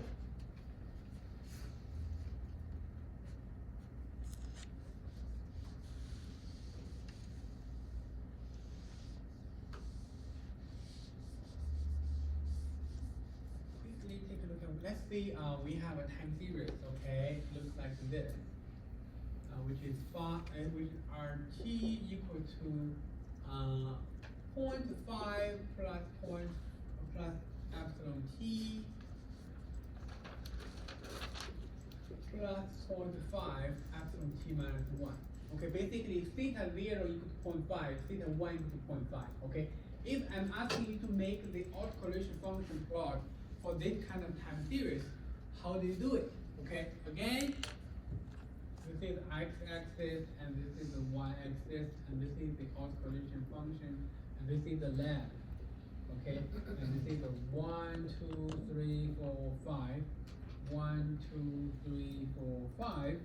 And at lag 1, if this is 1, at lag 1 we quickly do the math. Okay, the autocorrelation function is going to be equal to based on this formula. Okay, theta 1 over 1 plus theta 1 squared. Okay, this is 0.5 over 1 plus 0.5 squared. That is basically 0.25. Okay, so basically this is going to be 0.5 over 1.25. This is actually 0.4. Okay, 0.4. So basically at lag 1, the autocorrelation is 0.4, and then at lag 2, it's all gonna be 0. Okay, so basically if you make the autocorrelation function plot, it's gonna look like this. Okay, it's gonna look like this. So you can see a defining feature of the moving average model is the autocorrelation function will drop abruptly to 0, starting from a certain order. If it drops to 0 starting from lag 3, let's say in this case, if it drops to 0 starting from lag 2, this is going to be an MA model of order 1. Okay? And if it drops to 0 starting from lag 3, that's going to be an MA2 model. Okay? If it drops to 0 starting from lag 4, that's going to be an MA3 model. Okay? So this is basically the situation with the MA model. Okay, the autocorrelation looks very different from the autoregressive model. Okay, in the autoregressive model, the autocorrelation will drop gradually to 0. We call that a very slowly decaying process. Okay, and in the case of the MA model, it's going to drop to 0 very abruptly at a certain lag. Okay, and you can use the autocorrelation function to identify the number of orders of a particular moving average time series. So basically now, if I give you the beta spread of a particular stock, I tell you that this is the MA model, but I didn't tell you what is the order of that MA model. And if you wanted to figure that out, you need to estimate the autocorrelation function and then check, okay, starting from which lag is dropped to 0. If it drops to 0, abruptly starting from lag 4, that's going to be an MA3 model. Okay, so very quickly let's take a look at the simulation of the MA model. Let me see, do I have that? Oh, I don't have it here. Let me change. Let me go to the change this to be the left 4 folder. Open. See new ERMA. Okay, this code is from the lecture 4 folder. Okay, lecture 4 folder. So basically, you can see that the first, basically, you know, this line. Okay, this line is basically simulating a MA model. Okay, MA model. So let's you can see the main part of the simulation is still very similar to that of the simulation for the AR model. Okay, we are still using the command of ARMA.sim. The difference is when you are specifying the model within the list, you are specifying MA coefficient. Okay, MA coefficient. So let's starting from the case of MA1. So therefore, there is only one coefficient theta 0. So let's see. Let's only use 0.6. Okay, let's take a look at the autocorrelation function. Okay, take a look at it. Very classic, right? You can see that we only have autocorrelation, non-zero autocorrelation at leg 1. And starting from leg 2, they are all gonna be 0. So what are the blue dashed line in the autocorrelation function plot? It basically the confidence interval for the estimated autocorrelation. Okay, because when the autocorrelation function, because we have a lot of observations here, 10K or 100K here. Okay, take a look at the N there.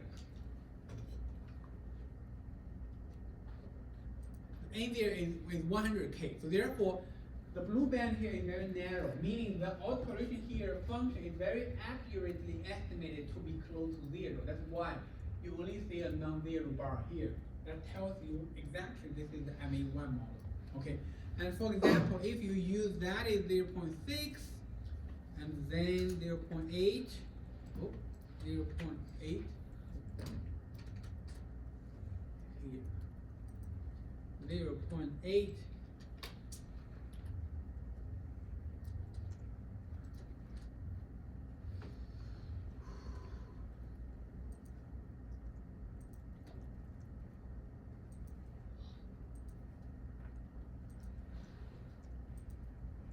Okay, like in this case, okay, let's do the simulation. You can find out that this is basically an MA2 model, okay? The theta 1 is called 0.6, theta 2 is going to be 0.8. And then you can see that the autocorrelation function dropped to 0 starting from leg 3, okay? And this is exactly the MA2 model. Okay, this is exactly the MA2 model. So, any question up to this point? So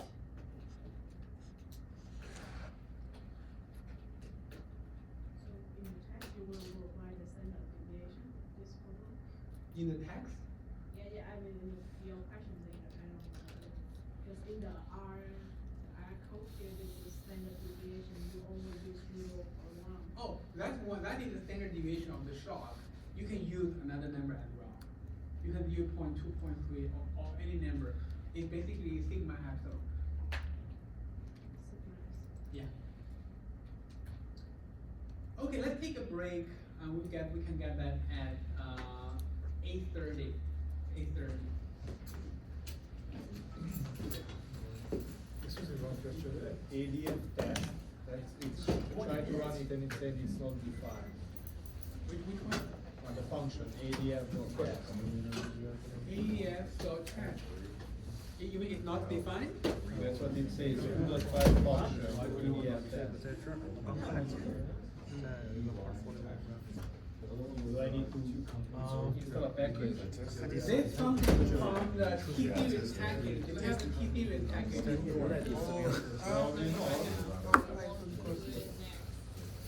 Thursday, if you can ask him, yeah, 1 o'clock or 12, it's up to you, anytime midday is fine. So like take everything with lunch break or whatever, and we can hang out. But that time I wanna. So you said T-series. You said T, which package? You have what? Check code from last week. Okay, but what's the name of the package? Oh, so the leadership, that's what you mean, you have no leadership, got it. Yeah, I don't have to work, so I can like make It's okay.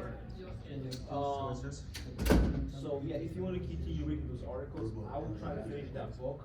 We can get in touch. I'll try to do this class in here Tuesday, so I work for the military it's like an hour away. So I'm probably gonna be making in the evening, so maybe that, next Tuesday, we'll chat. Maybe over the weekend, I might say have some time. I don't know if you. But dude, yeah, that's pretty good. Oh yeah, send it to me, just like literally, like WhatsApp. Yeah, I use WhatsApp. Yeah, WhatsApp is awesome. So which one- which one- Better than text messaging.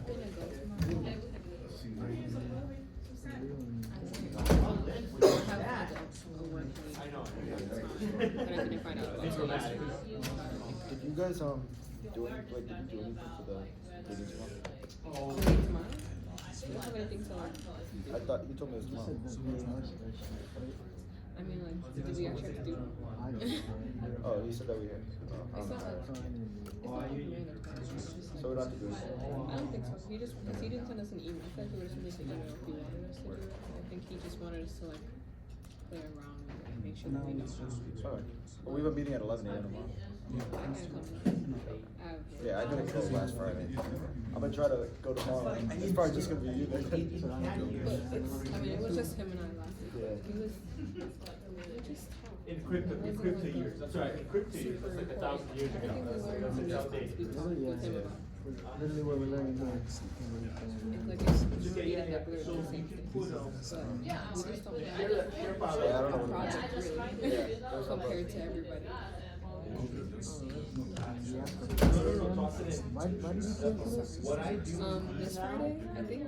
Because I have a bunch of projects that I think he might have need a to. leader, And and he's I'm already just meeting sitting, with the I'm other driving to work, on or tomorrow. doing something around the house with the baby. Right. You know, So I'll probably see I'm you there at listening to 11. those articles. Maybe. If I can- I didn't even get an email. I didn't even go last time. I told him I couldn't make it. So I didn't know By what the way, meeting. do you like, You're not gonna be like lost, because I feel like it's just, we're gonna just sit there. No, and yeah, I talk. know. I'm not gonna. It's just conversation, we're literally just talking as if we're Never, friends. We're like colleagues. Yeah. We don't really have You can put, so there's, We don't have depending like on what you wanna do. project ideas. Yeah, He income library is doesn't have it. awesome. No, yeah. Like, every time the other people come like this, we're like, oh, we have to serve it. Yeah. No, yeah. Everyone's doing a project here except for us. Like, we're doing nothing. Us, You he can has actually two get groups, moves, so everything both of there. us, we both have no Yeah. ideas. That's crazy. Cause, you know Christian? Yeah, I was yeah. gonna say, Oh, Christian's in okay. the other group that has him too, he was in his class. We did the same thing as you guys just talk. Oh, the capstone. Well, The capstone. sucks. We have class later on too, so I'm going here. So I'm not just stay here all day. Wish it was like at 5. 11 is crazy. Oh my god, that's, I literally wish One, you we have to one bring drinking, for us. now it's 2 of us. Especially 30 minutes of not important conference. You don't even have to go to school. Like, Really? Friday. Sorry. You don't even have them. No, Wednesday or Friday, I And don't you know. just have to- So I 30 go back minutes to home. come back. I go back So home. we do But like, spring it's such a weird stuff we're just gonna talk Yeah, about. well, Not that we talk maybe about it's it, fall. but like, No. Okay, they do. Even, that's what we were Oh. saying, I did get it when you done set the like, project, like, the email with it, I didn't. Oh, yeah. to do. Yeah, Fall? I- Yeah, I realize. You said 9 Yeah, months, it was it's like just like. 3 lines, I'm like, okay, what does that mean? Like, I made a New York Times article, so like, I don't know what we're supposed to. Well, what? I read it, but like, The guy is CEO of it's just the. stupid. Like, I understand Yeah. it will be So we alright. did project for that. I just wonder if he can like, he like hurries up and think of like, eventually. So Yeah. they will be, Hey, either like, I don't think he Oh, grades literally, it, but so. Oh, really? Really? I don't think he grades it, but I think he's just supposed to like help us, and someone else will grade it. That's the impression I'm Good under. one. I don't think he grades it. But it's like 9 months long. And then like, So yeah, he told us it it would goes be into short, a but it's different like. class that you take in the summer. No, no, I mean, I would be fine. I So mine's in the fall. In the fall, yeah, like 53, 33, it goes into, They're working on the same company. and then I'm sorry, what? that factors into your grade for 53, 34. Yeah, yeah, so we got some fortunate. I wish you guys had been here. I know what to do. Joking. I'll take you out for dinner. Yeah, honestly. I'll see you tomorrow. I'm gonna work on the Yaakov project tonight. You guys finish it? It's due I do tonight. wanna go grab a honey bun. Yeah, so like the carry. So I just have to do part B. Would Do you you like have a to do the honey R bun? coding for it or no? Part B, I did. No, popcorn. No. I did I mine. followed it You to did the R? Yeah, I was thinking but I about doing did. the R. I did mine on like, I like typed it, or I did it on paper, and then I'm putting it on Word. My team just told me they put it on, but I told them they didn't have to do And I'm that. really hungry. Well, I'll see you guys. I wish you just came up with an idea. I need that, I'm gonna become Cause I wanna hungry. do like looking at me, hungry, you know? I told you that. Do whatever you want. Hey, you should, you stay skinny, I have candy too, if you want some. Candy? survey Got me people there. and I'm like gonna grab a hot interview other people. But yeah, It's like, let's, So I don't know if I it's think easy. this one and oh, but that's the 8175, right? Yeah. So that's like super old, And right? he's So you gotta two be, days. He doesn't know what he's. wow, that's pretty cool. He's a smart guy. So, Yeah. He's a very smart guy. so we got, And I can yeah, tell, we'll like, I wish he just finance, made right? clear, cause like he talks So to I her friends, and I'm looked like, for well, this is a people, great I conversation. I scoured, don't wanna they come go 30 like, minutes that's actually on to me, talk I to you should've and done that too, then that's he really doesn't good. provide me any The context. first one was So had see, guy when he was a goal. he was explaining You what he you solved in used to soup. Yeah, like, Like we're what? talking Right? about your dreams. So Like, you gotta filter that's it and funny, do, but like, yeah, we cracking up, like, oh, I okay. mean, you can. That's do so articles, unserious that's of him. something Yo, we back, got, cause I have to go to work right now. No, we can do Something articles, no, we can do you can articles, do. we can do everything, it's fine. But really, Then, like, like that, last week's meeting could have been a Zoom. see, I know he doesn't like like, to we need to laugh No, now, we're right now, not, fine. we're not really like, he's not putting equations. So I found a lot of books of gold of No historical. equations, See, nothing like. there's no, like, I'm sure everything is saying while it's like good information. Oh, so you I don't found think it- it you contributes found to the that one project in, that much that I have to like, convert Yeah, it. like the, no, I mean, 30 I minutes found here, online back. here. Not much of Oh, And I a- think problem. this one is That's true, we don't even know what the project is, so I can't even talk about it. I'm Here, talking about it. like, You know, we should like, try to do a VAR That's awesome. spreadsheet with like That's the the high one, and this lows. one, I think that's. Yeah, and like the 95% or like 99%. We would just change the closing price. Those are the days, Yeah. No, this one is really good, it's February first, like, yeah. Well, that's fine. No, you put it back. That's not. I really I like mean, is that the project? I feel comfortable every time. That next week for him if he wanted to. Watching the Like, I just video. wanted to tell him to get out and everything. I think he's really nice, he's explaining everything. He has better things to do. So you're not young. I am a young.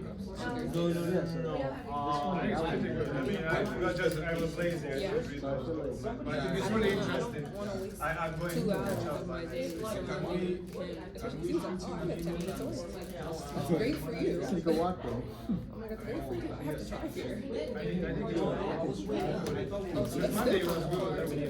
hard. I don't know. And then you guys in the area, that's like, I think he has that's something, even further. I Like, assume, yeah. missed it. But yeah, I would also. We all come from far away. We had We lots didn't of come class. from far away. Yeah, We sit with you for 30 So minutes, what have I a would bunch of do, drinks, I would and use the email first, we- and then you go first. But that's, Like, I so wanted to focus on this the week project, you not will be the back, project. so I think Two, it's that's the one I was doing today. exactly. So I as did long my as you part send for my this group. email, Next week. I did part B. But it's still been Wednesday this week. I was like, that's This easy. week? No. Oh, sorry, next week. I was the first one to look at it, and I was away for the weekend. Yeah, that's right. And I was like, I'm gonna get part B, and then over the weekend, you guys can do the Huh? rest. Next week? Yeah, I think it's better. I don't know what's one off. Okay. I think that's what's happening. Oh, okay. I think he has something to look for. Okay. I was like, oh, I will be here. So I'm gonna do it on Friday, and then you guys do the rest. Yeah, I think so. It's fine. Monday is fine. We don't have class. It's It's gonna be class. understanding. He's I have doing to it. meeting, but yeah. Not even Last time I a good went, office. I don't know, I feel like. What's the number of this class? Until also, what's happening? Yeah, It's just so wanted hard. to let you know what And happened. like, it's on himself. I'm like, okay, so you just explained it to me, and as soon as I was getting it, you said you. And see if you really specialize sometimes. Get quiet and not specialize. I'm like, you hear one whisper, I'm like, okay, I'm fine. I'm asking what that number says on the floor. I think those two are like struggling. Yeah, it's like, he's like, even last year, struggled, so like, even his, it's, because like, he's at least, he has something. And these slides are helpful because they're detailed. Y'all can put together slides together to be class. These are like, it's just all this coding like. He gave it to us with instructions. He just types them and then that's the board. It's like, oh, that's an email. That's Literally, he's saying, as soon as I started getting it, he's like, oh no, I was wrong. I'm like, That's when I just stopped using I don't type, I'm just talking. If I want to, when I do the R, I do that. the lectures and shit. Yeah, I'm like, do that whatever, because if I type on Yeah, something, Marie. Just fix this thing and you do it. and he always stares at me, like, are we friends? Like, I feel like he connects with me or something. Every time I'm like, Don't record it. Don't I say don't you think it's really mentioned hard to like. I thought because I assume, at least they're assuming, oh, just nice go, there's a recording. Give it to him and they're like, Don't recording. imagine that. This exam's on a I'm Friday. listening to I was like, Friday. Right now, I'm trying to. Friday was last week, break is crazy. I think it's Friday. I think he said it. Remember we had like a week off? So we have the project. I think he used Oh, like, Yeah. he's taking off that day, so we have the exam Friday. Which group you in? That We was don't the really have Video class recording. Thursday. What is the group name for this? So it'll be, I'm pretty sure. We have class the We day have that before. project, but that one class we didn't, You remember submitted 2 weeks ago? Mm-hmm. The name? He's replacing I that can with take Friday. over because like he's Oh, going yeah, to travel. yes. It's probably, but, right. I am free, but Well, maybe what if nearby, I'm- like, I'm not There's far still a lot of away. people saying that he's low. No. Yeah, cause like it's Friday, it's Friday now, and like, I know it's spring break, I don't wanna go away. But that is why you said Not that. me, not me, I just went on vacation. All the way out west. I'm sure, and then this one's not on our class day either. I guess that's a day off. I think that's a Monday, I right? guess that's a day off, and I'm sure we won't have class the Tuesday. I was walking up. That's on. Somebody can remind I me. think one's online. I think our midterm and our finals. Well, what? This one of mine. I understand when they offer, but I'm really. Yeah, especially with the way he was just doing the review of those formulas, Yeah. the law, I was like, I start to the Say what? Yeah. One is gonna do one, another's I gonna can't do tell two, you. and then I'm gonna do one. No, can I tell you what it means? I can tell you what it means. What? And this one's probably all over lecture, you have to pay attention to the moment, because he doesn't record them. Just I that. wish he did. But Yeah, it's this just like take care of one. I don't really care about him recording like that. Jared, Just someone else. to explain this on video. Here you go. 1, 2, and 3. Then you So can I can do whatever you want. Yeah, so I wanted, Yeah. So I can do like there's a lot of stuff that you probably won't do at all. Cause I had a professor, last semester, last semester I was working on Tuesday. Those guys can do, I think I took a weekend class and like I took a Monday class. I'm still and on a lot of it. people didn't take a Monday class. Oh, That's okay. what about 1 divided by 2. We had like we did like most of Excel in this class, but we couldn't use our laptops for the final. So Are they connected? Sorry, our final was mostly like conceptual, and like there were some numbers, but it was more about like, do you understand like what it means as opposed to like doing the calculations. Okay. So just understanding like what to use and when to use it instead of like, and we did like a few. Hopefully. I think this is what it's and then the basics. I can't do that. Remind me of Yaakov. Yeah. And like he's breaking it down, he's understanding, and he told us in his mind, like he's like, oh yeah, so that means this. I'm like, I don't know.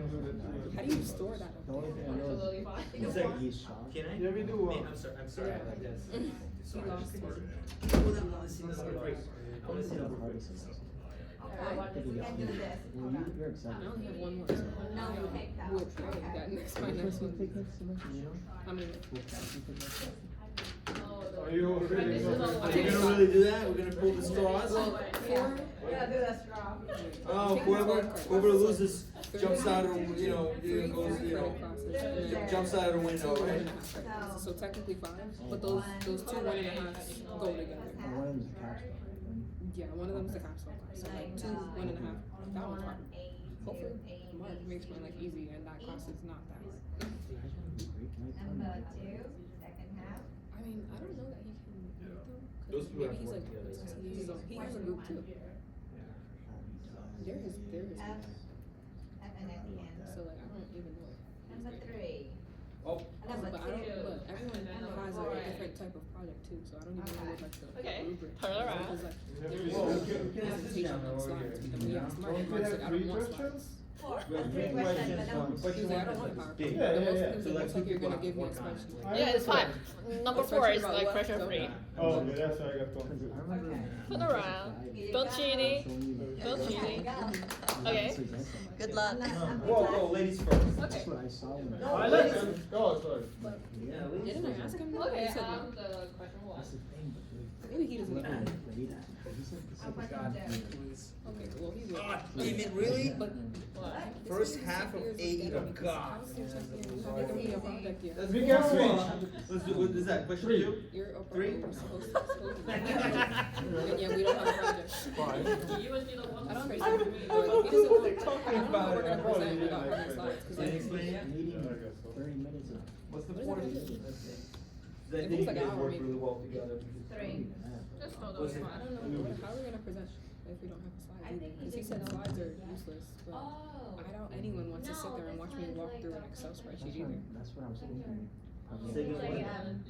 No one has. SB 500. Have you ever Yeah, seen I like Power BI, document and put the R Yeah. formula. like how it breaks down your Excel into like graphs and.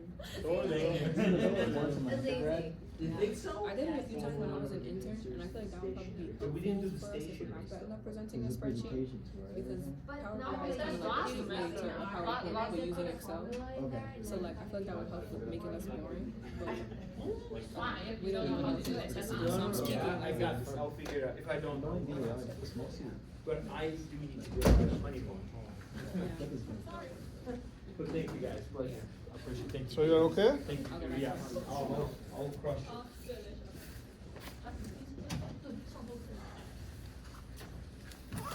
This is, so this is what I got to do.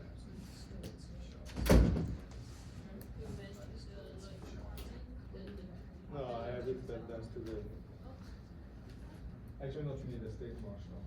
It's huge. This is huge. This house is huge. We have to share folder, right? We have to share folder, I right? created. Okay. I think so. Let me just download all the like questions if we can and upload it.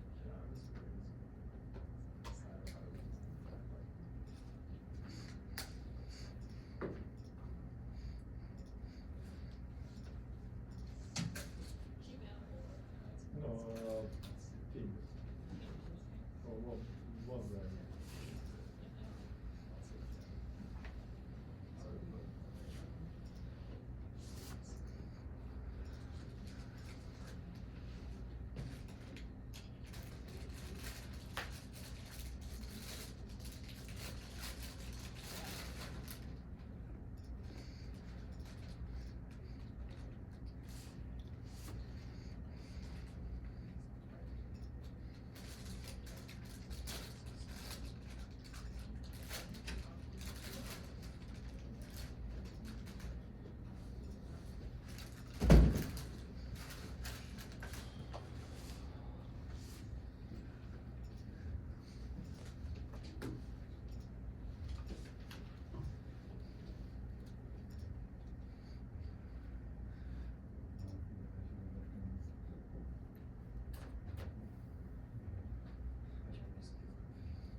Okay, so now let's quickly take a look at the third building block of general time series.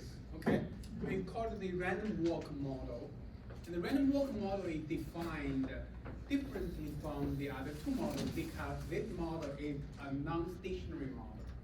I can also tell you that what is the example of a time series that follows a random walk. Okay, stock price is basically the most classic example of a time series. Okay, that is can be described as a random walk. So therefore, in 2008, okay, in 2008, after the financial crisis, there was a very famous book called "A Random Walk Down the Wall Street."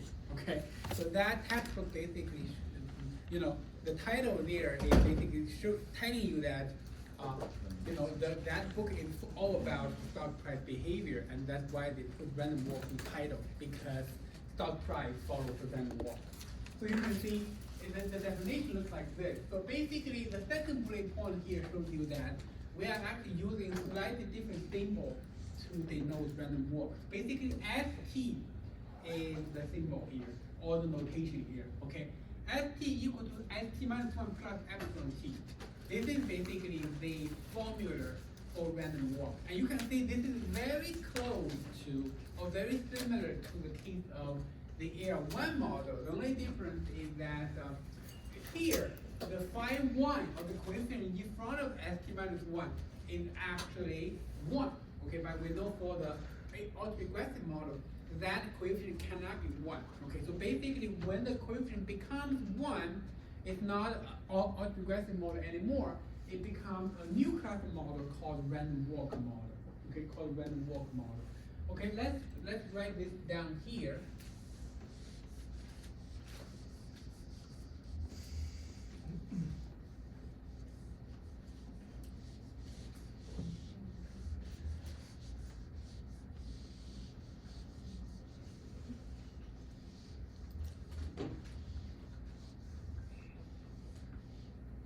Okay, so basically this is ST equal to ST minus 1 plus epsilon T. Okay, this is what we call the random walk model of order 1. Okay, and as I told you up front, okay, random walk model is a non-stationary model because this model is used to describe stock price behavior, and we know stock price is non-stationary, so therefore the random walk is also non-stationary. So therefore you can expect, okay, for this time series, either the mean or the variance or the autocorrelation will not be well defined. Okay, let's check which one is not well defined. Let's see whether the mean is well defined. If you use mu to denote the mean of this time series, okay, let's take the mean of both sides. Okay, this is going to be the mu equal to mu plus 0. Okay, so therefore it looks like, the mu. Okay, we still cannot figure out what mu is. Mu actually can be anything. Okay, so therefore from this derivation we already get a clue that maybe this is where the trouble is coming from. Basically, looks like the mean is not well defined. Okay, looks like the mean is not well defined. But the trouble here is not as big as for the variance. Okay, let's take a look at the variance. So if you derive the variance, let's use sigma to denote variance. So therefore, the variance of ST is going to be equal to the variance of ST minus 1 plus the variance of epsilon T plus the covariance, that's going to be 0. Okay, so therefore, you get sigma squared equal to sigma squared plus sigma epsilon squared.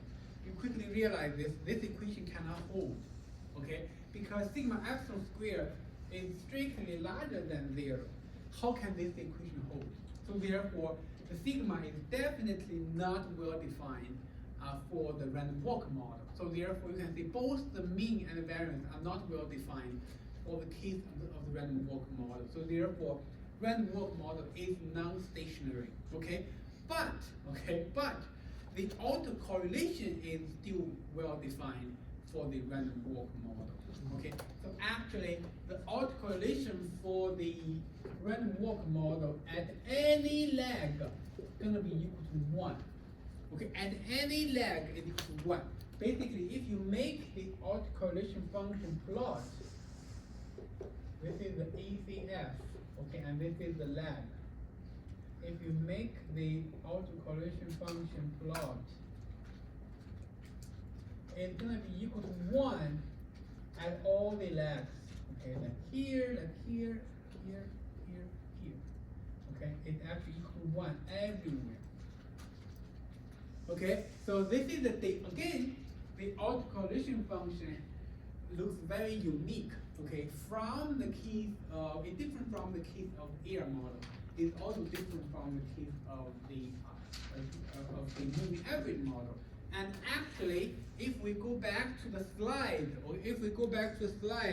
So basically, if you go to exhibit, if you go to figure 3.2, okay, if you go to figure 3.2, the blue line here is actually plotting the autocorrelation function for the random walk model. Okay, for the random walk model, you can see it's never the case. Okay, it's always equal to 1, no matter how long or how large the leg is. Okay, the autocorrelation is always 1. Okay, so this is basically the 3 building blocks of a financial time series. And why do we call it a building block? Because the more complicated models, they can basically build up from the building block. You can actually mix, okay, the different components to form different models. That's what we are going to be doing later. But before we go there, I wanted to quickly summarize the 3 different models. Okay, so what we did, okay, across the 3 models, so we basically derived the simplest version of the AR model, basically the AR1 model. Okay, also the simplest version of the MA model, that's the MA1 model, and also the random walk model of order 1. Okay. And you can see the 3 models, they are different not only in terms of formulas, they are also different in terms of stationarity. Okay, AR model and MA model, they are stationary, but random walk model is not. They are also different in terms of the autocorrelation function plot. Okay, by taking a look at the autocorrelation function, you have a very good idea, whether a time series is a random walk model or it's a moving average model or an autoregressive model. Okay, so I also give you guys examples of a time series from finance that is like which and which. Basically, if I give you a time series like P ratio, you know that is more likely to be autoregressive model because you can check the autocorrelation function of the P ratio. It's gonna look more like the case of the AR model. Okay, and if I give you a stock price data, like the case of S&P 500, you check the autocorrelation function plot, you know that is more like a random walk. Okay, if I give you the autocorrelation function, if I give you the beta spread, and you know that is more like the moving average model, because if the moving average model autocorrelation function will drop to 0 abruptly at a certain point. Okay, so let's quickly take a look at how do you simulate the moving average model. This part we didn't cover. Okay, that we didn't talk about. Okay, basically here. Okay, again, in the code, we're using ARMA.theme to simulate. Okay, but unlike in the ARMA case, you need to put in the coefficient. And for the random walk model, you need to put in the order. Okay, you can see we are putting the C010. Okay, you can see the ARMA is basically we are arranging the 3 models in the order of AR, random walk, and MA. So therefore, the middle number 1 here indicates the random walk model order is 1. Okay, so and the other AR and MA are 0, meaning they are not there. So therefore, this is a pure random walk model. Okay, this is a pure random walk model. Let's take a look at the autocorrelation function. Okay, so let me change this to be larger.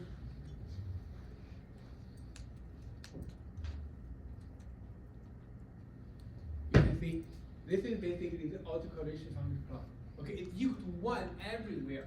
It's never decay. Okay, never decay. Basically, no matter how large the leg is, it's always equal to 1. This is defining feature, and we know that the random walk model is non-stationary, and you can see I can run the ADF test here to see whether that is the case. Oh, okay. When you see this kind of symbol, okay, meaning the code is running, okay, because I'm simulating 1 million data points, so therefore that's a lot of data. Okay, you can see the p-value here is 44%, definitely a non-stationary time series.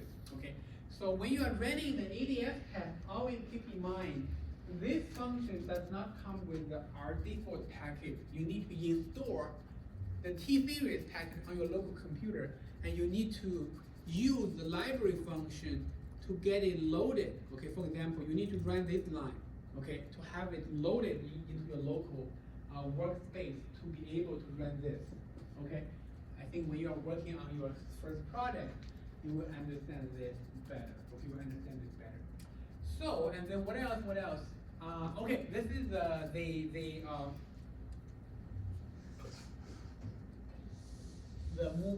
random walk model. So now let's move on. Okay, let's move on. So now because we covered all three of them. Okay, all three of them. So let me put them all up here. Okay, you have the AR here. Okay, and you have the MA here. You have the random walk here. Okay. So the first mix, okay, we are going to be doing is let's mix, okay, because there are three building blocks or the simplest version of the financial time series. If you randomly mix them, you can get more involved or more complicated time series. So the first example that we are going to be doing is we are going to mix the AR and MA, okay, together. That's going to give us a new cluster model called AR-MA model. Okay, AR-MA model. So before we go there, let me first ask you guys, take a guess. Okay, take a guess. Is this AR-MA model is going to be stationary or not? No. No? Stationary. It's going to be stationary, okay, because both of them are stationary. So therefore, if you put them together, it's going to be stationary, okay? So another question, okay, before we do any analysis, if we run the autocorrelation function for the AR-MA model, it's going to look more like the case of AR or more like the case of MA. You know, for the AR, it looks like this, right? For the MA, it drops to 0 very quickly. So it's going to look like which? It's gonna fluctuate. What? It's gonna be like the AR. Gonna look more like AR. Yeah. Okay, you're right. Okay, it's gonna look more like the AR. So to confirm those questions, we can do simulation and run the plots. Okay. So, but before we go there, let's quickly take a look at the formulas, how the AR-MA model is gonna look like. So basically, you can see we can combine AR and MA models. And the third bullet point here shows you the ARMA 1-1 model. You can see this is how you get the ARMA. On the right-hand side, you are basically combining the components of the AR model and MA model. You arrive at the AR-MA model. Okay, you can see this is the AR component, this is the MA component. Okay, and you may ask, oh, what is this one? What is this one? So the first one here is order for the AR model. And the second one is the order for the MA model. Okay, you put them together, you have AR-MA model. And for the AR-MA model, we are not going to do any derivation because when the model is getting more complicated, the derivation is going to be more involved. And then the formula is going to be look like very long. It doesn't make sense for us to do the derivation. Because even though you can derive it correctly, you cannot memorize the formula. Okay, so therefore it doesn't make sense to do that. But we can do simulations. Okay, we can do simulations. So let's go to the simulations. Okay, you can see this is the code for doing the simulation. You can see again we are using AR-MA.theme. Okay, within the model we specify AR equal to 0.9. This basically meaning if you take a look at basically the coefficient in front of the AR term is 0.9. And make the 0.9 as well. Let's write down the model. Okay, basically this is RT equal to phi 0 plus phi 1 is 0.9 RT minus 1 plus epsilon T plus theta 1 that's 0.9 epsilon T minus 1. Okay, so basically we are simulating this model, and ST is the sigma square, sigma epsilon. Okay, it's sigma epsilon. And let's simulate a large number of observations. Take a look at the autocorrelation and also take a look at the ADF test outcome. Okay, so let me simulate more, maybe 100K. Okay, and let me see the autocorrelation function plot. Okay, basically look like this. This is a mixture of AR and MA, but the autocorrelation function looks more like the AR. Okay, look more like the AR. It's not surprising, okay, because AR model autocorrelation will look like this. MA looks like drop to 0, but if you put them together, it's gonna have the feature of both. So therefore, looks like it more like the case of AR. Okay, more like the case of the AR model. And then let's run the ADF test to check whether this ARMA model is stationary.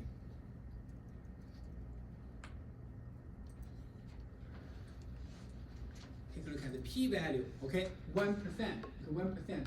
And you have a warning message saying that the p-value is even smaller than 1%. Then, okay, this ARMA model is stationary, not surprising at all, because both AR and MA models, they are stationary. If you put them together, that's gonna be a stationary model, okay? So this is basically, the first more complicated model we get.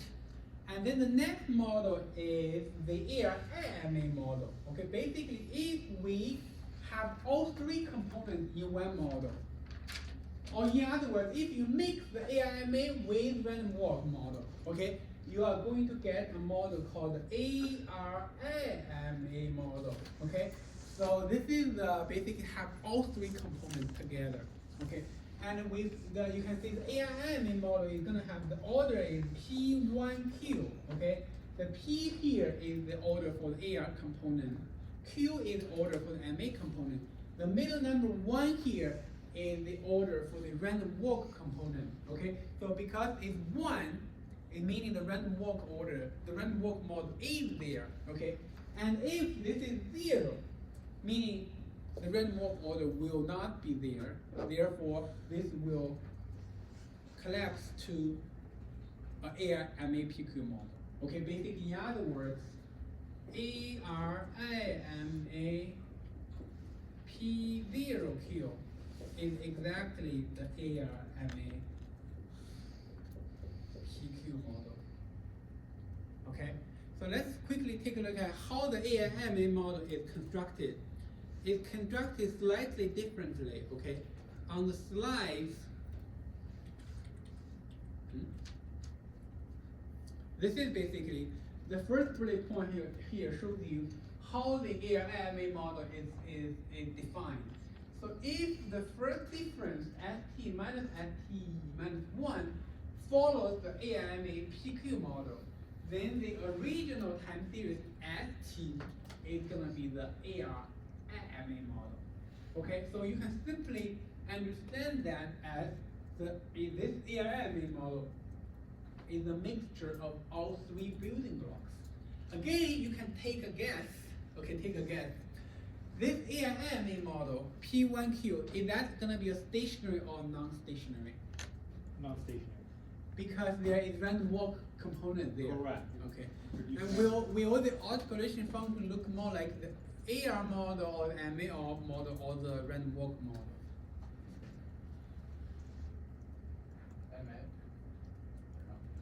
MA. You have another 2 chances. Okay, MA is not right, so AR or random walk. Random walk. Okay, so basically for the ARMA model, the autocorrelation function will look more like the random walk model, because random walk can look like such a, it's very strong. You can understand that as a very strong gene there, okay? If the parent has this, or if the kid has this gene, then all the properties will look more like this, the random walk model. So basically, the ARMA model is non-stationary, and also the autocorrelation function will look like the random walk model. Okay, basically it's gonna look like a flat line. Okay, all the autocorrelation is gonna be equal to 1. Okay, so but only when the middle number here is non-zero. Okay, if the middle number is 0, and then the random walk component is gone. Okay, therefore it collapses to an ARMA PQ model. So you need to pay close attention when you are looking at the ARM and take a look at that middle number. If that middle number is non-zero, meaning that the random walk component is activated, okay, is in this ARMA model. If the middle number is 0, meaning the random walk model is, is gone, okay? So let's quickly take a look at how do you do the simulation, how do you check the autocorrelation function, and also how do you check the stationarity property, okay? So this is the line.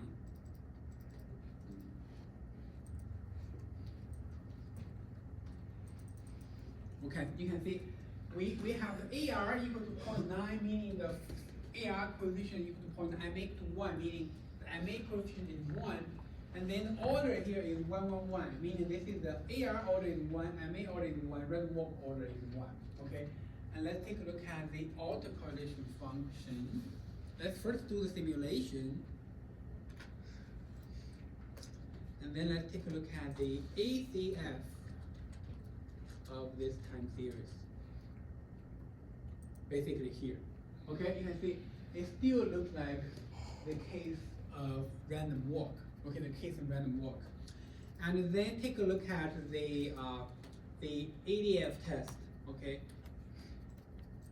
the p-value is 40.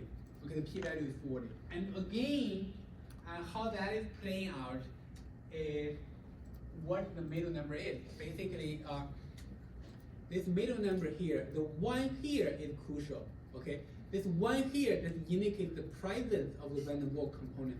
If you change this 1 to 0, everything is changed. Okay, let's quickly do the work again. Okay, and if you do the ACF, it's gonna look like the AR model, because once the middle number here is 0, okay, the random walk component is turned off.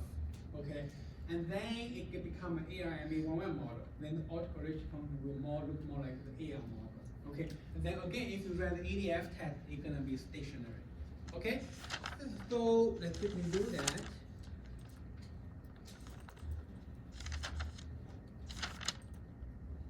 P-value is 1%. Okay, so okay, up to this point, we have finished our coverage of all the, basically, the individual building blocks of the financial time series, and I gave you guys examples of each, right? And then I combine the simpler versions into more complicated cases like ARMA and also ARMA. And you up to this point, you may wonder, you may ask me, oh, why do we learn all of this? Okay, it looks like you only care about whether it's stationary or not. You only care about autocorrelation function plot. So why do we learn those? Okay, so there are two purposes. Okay, well, the first important purpose is that in the next week's lecture, okay, we are going to jump to learn financial volatility models. Okay, and when we are designing the model, like the GARCH model, okay, there will be AR component and there will be MA component. Okay. And of course, we are not going to derive everything from scratch. Okay, we are going to just borrow the model from somewhere and learn it. Okay, so therefore we want to build some foundation, in this week. Okay, at least know, okay, what are the AR components and what are the MA components when you are learning time series. And the second reason or second purpose is very simple, because this course is called the financial time series and volatility model. At least, okay, and if you are not for volatility forecasting, if you are learning okay, for example, you are doing a project, okay, you have a P ratio time series. You are thinking about, okay, what model can I use to describe this time series? You have to think about, oh, what model should I use to start with? Okay, and then okay, you learn about, okay, in that course I learned, okay, I can use autocorrelation function to make the selection or to make the judgment. Let's take a look at autocorrelation function. Does it look more like the AR model or the MA model or the random walk model? Then I know where to start. Okay, so basically in practice, this is also very useful for you to think about models to work with. Okay, and again, okay, we are not delving very deep, okay, into the specifics of each model, because if you are a stat major, okay, there is also a course for the time series model, and for each of the topics we are doing here, they are going to use maybe 3 or 4 weeks to study. Okay, we are basically doing everything within one lecture. Okay, of course we are not, we are not delving into the basics. For example, if you ask me, okay, how do we estimate those parameters? I didn't teach you guys that. Okay, so it's basically to do the estimation, or to, let's say you have a time series data, you have a model, you want to fit the model to the data to get the parameters. We didn't teach that, okay, in this class. We didn't cover that.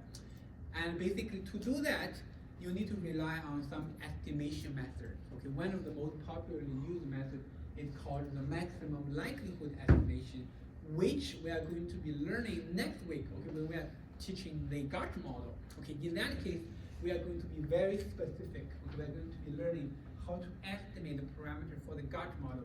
Then we are going to be learning how to do the MLE. Okay, but for this lecture, we are basically on the surface. Okay, on the surface of everything. We are touching the surface of the financial time series. You are just learning the basics. Okay, so that is the kind of the roadmap and also the purpose.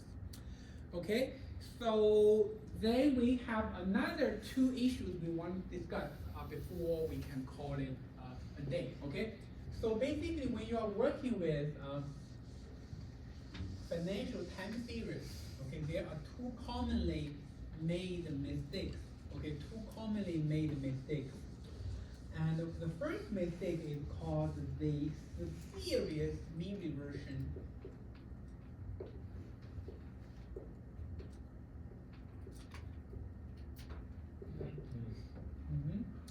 So what is that? Okay, what is that? So let me explain what is that. So basically, serious mean reversion refers to the situation in which, okay, the underlying data is a random walk model, but because your sample size is small, and if you take a look at autocorrelation function, you can misinterpret a random walk model as an autoregressive model.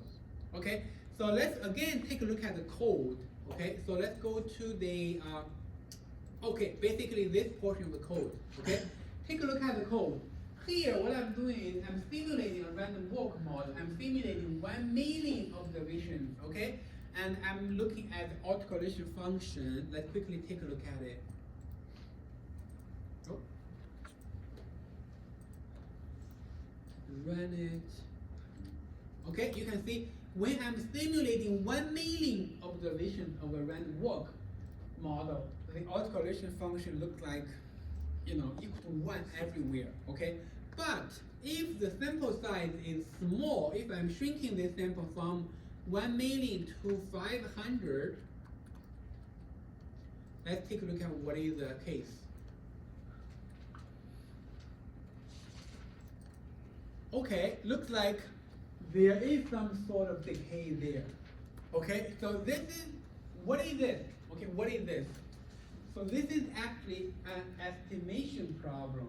Okay, so basically, for a random walk model, okay, for the random walk model, it's 1, 2, 3, 4, 5.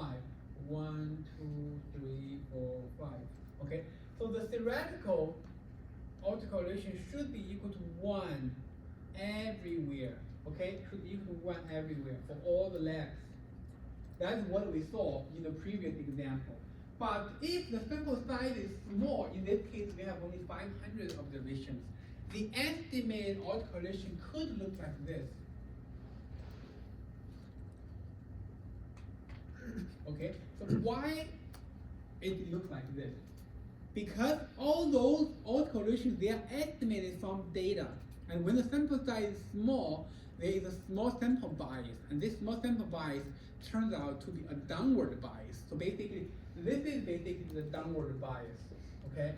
So basically, the true value is 1, but the estimated value is smaller than that. Again, the true value is 1, and the estimated value is smaller than that, okay? So, and this downward bias, okay, is actually created a lot of confusion historically, okay, for finance, okay?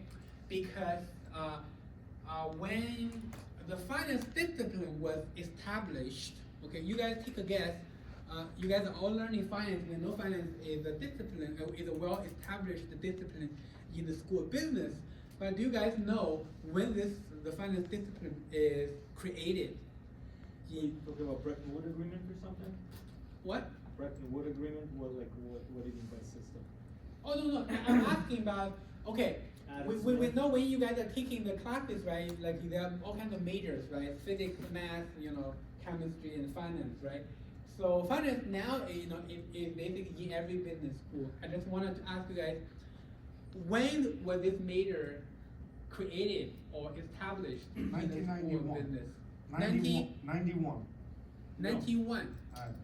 91, which year? 1901. 1991. 1991? No, no, no. 1950s. No, the first time the guy gave a shiny crystal to a guy for a piece of banana or whatever, that's when it was established.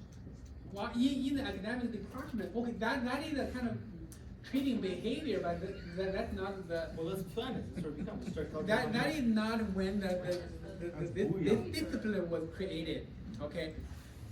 So the discipline was first, so we first have this finance major in the school of business. That was in the 1950s, okay, when the Chicago Booth created this major. You Okay. said the options were created in the late 80s, though.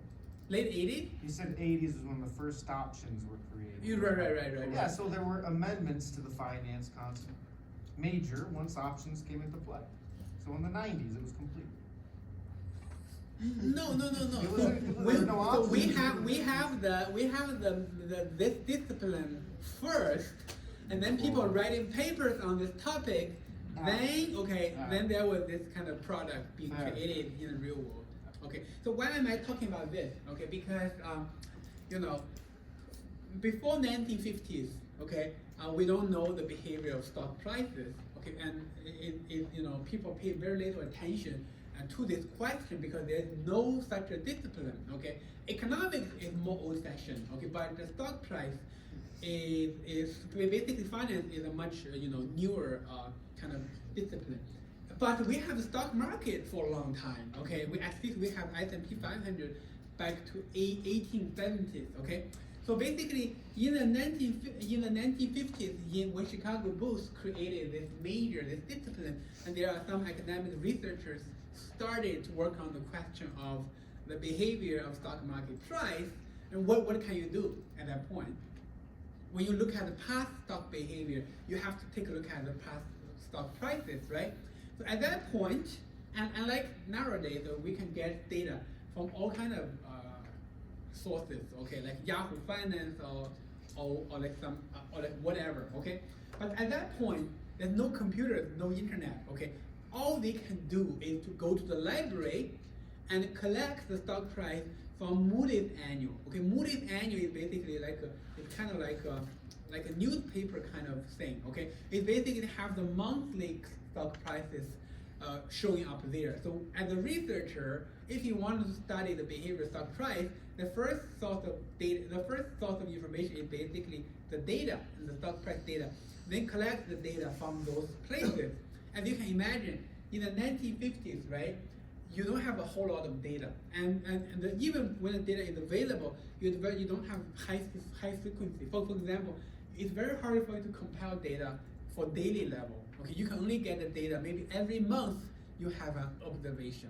Okay, so therefore, researchers have done like a study. Okay, they collected 30 years of monthly stock price for the S&P 500.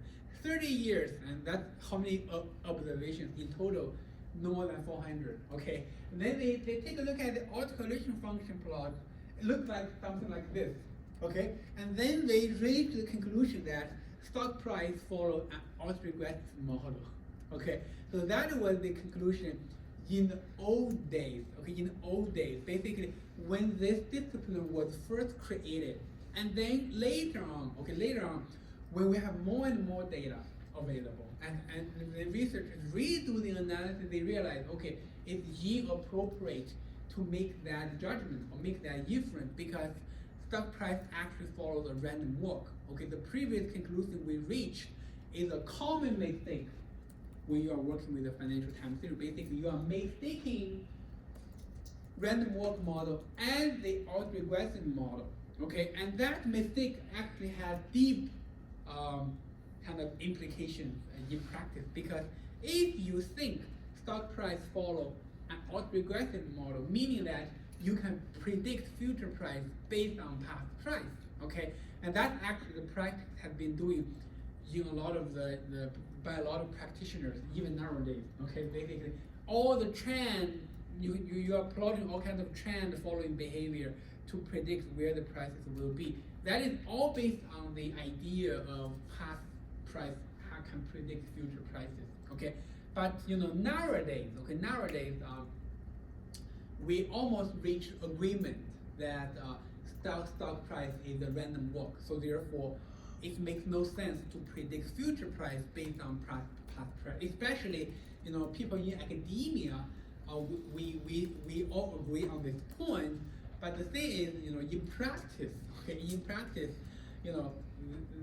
some of the old-fashioned trading I should say trading philosophy, they still exist. So therefore, some people are still plotting the trend or whatever of the past stock price, trying to predict where it's going in the future. Okay, it doesn't mean this is has scientific merits. Okay, it's just like something you can do. You have a question? So a stock's price, you can draw no inference on its future price based off of the price. Is that the dumbed down version of what you said? Right. Do you think that's overly simplistic to have that criteria? Because take a look at the random walk model, okay? If you take a look at the random walk model, what it tells you is that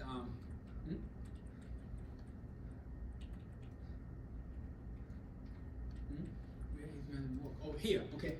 What the random walk tells you is that, okay, this is tomorrow's price, this is today's price. Oh, this is today's price, this is yesterday's price, okay? Where do you get today's price? It's basically you plus a noise. Basically, the difference between yesterday's price and today's price is simply a white noise. That noise basically is a white noise. It contains no information. So therefore, from past price, it's very difficult for you to predict where the future price is. So therefore, it makes no sense for you to do that kind of trend for forecasting. So let's take as a quick analogy, HR hiring practices for promotions. If you start an organization and somewhere in the salary band of, let's say, 100K a year, and you're going for a promotion, well, they hold you to that because of some sort of logic, some sort of intuition. Oh, you started here, you can't progress more than whatever, 25%. And then sometimes there's these human constructs are put in place. What I imagine something similar with some sort of logic that would work, meaning you could produce returns by following it, could exist by having historical stock prices have some legitimacy or weight. You mean rather than discounting what the future or past prices were? You are talking about in the case of predicting prices or predicting returns? Prices. Prices, okay. I understand what you're saying. It's like it's gonna be very difficult for you to jump from one level to another, right? Right. You have something to compare against, which came about because of the dynamics of the market, and then you don't even pay any attention to that looking to tomorrow because it's what the math says. I understand both sides, but I just don't jump onto that ship, right? Maybe that is the logic behind, trend following in the case of. Is it a trend, or is it globally accepted, that line of thought with respect to inference on price? No, I think nowadays, it's really about who you talk to. Okay, if you talk to people who have a PhD training, then they are going to be, they're going to share similar views as what just talked about. Okay, they believe, stock prices are very difficult to predict, so therefore you can simply treat it as a random walk. But if you talk to people who are trained in MBA program, so they, or people who did a lot of trading in the real world, they can form their belief whatever way. It's just like, I think this is still a topic, this is still a topic. Predicting? But the conclusion reached in academia from all the very rigorous academic research is that the old days, we reached the conclusion that past price can predict future price, but we corrected that opinion as of 2026. But I don't know how things will change in the future. that's why you have like technical analysis, you have like DCF, you know, trying to look, because DCF, you look at the previous historic data, right? Trying to project, but you're looking also at the current data, right? Like, you know, PE ratio. Yeah, you look at PE ratio, but there's different DCF, there's like GMO, DCF, all kinds of stuff.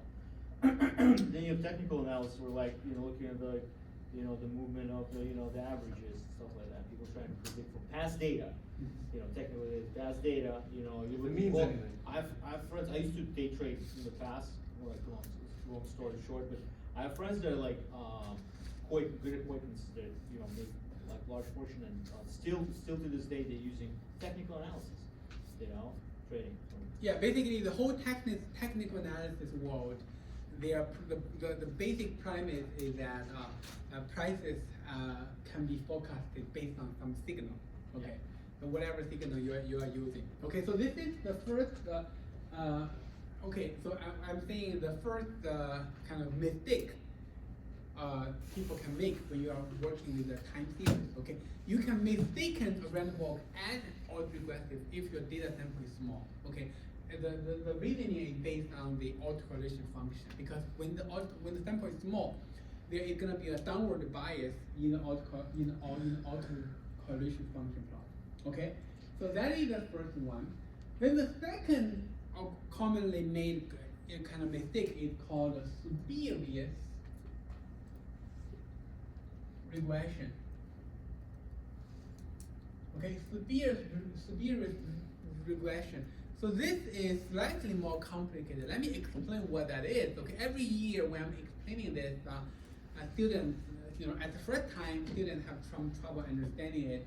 But if I explain it once again, they will get better. Okay, so if you feel like not easy to keep track of, you know, or you know, on the same page with me, it is fine. Okay, I can explain multiple times, maybe today or maybe at the beginning of next week. Okay, let me make sure you guys understand what I am talking about here. Okay, so spurious regression refers to the case in which we are dealing with two financial time series. Okay, we have a y variable. Let's say this is a volatility time series. Okay, we have an x variable. Let's say this is the p ratio.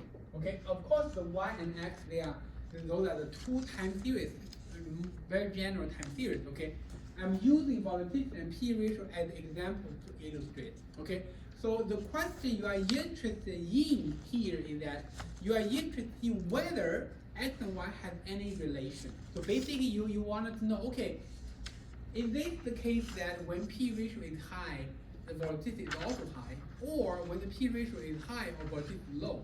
Okay, you want to know whether there is any sort of relation in one way or another. Okay, the most natural thing you can do to answer that question is to run a regression. Okay, so basically you run a regression of yt equal to alpha plus beta xt plus epsilon t.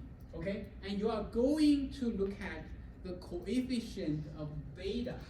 Okay, and if beta is positive and significant, your inference or your conclusion is that x and y, they are positively related. Or in other words, when p ratio is high, volatility tends to be high. Okay, when p ratio is low, volatility tends to be low. And if the beta is negative and significant, then you reach the conclusion in another way. Okay, basically when p ratio is high, volatility tends to be low.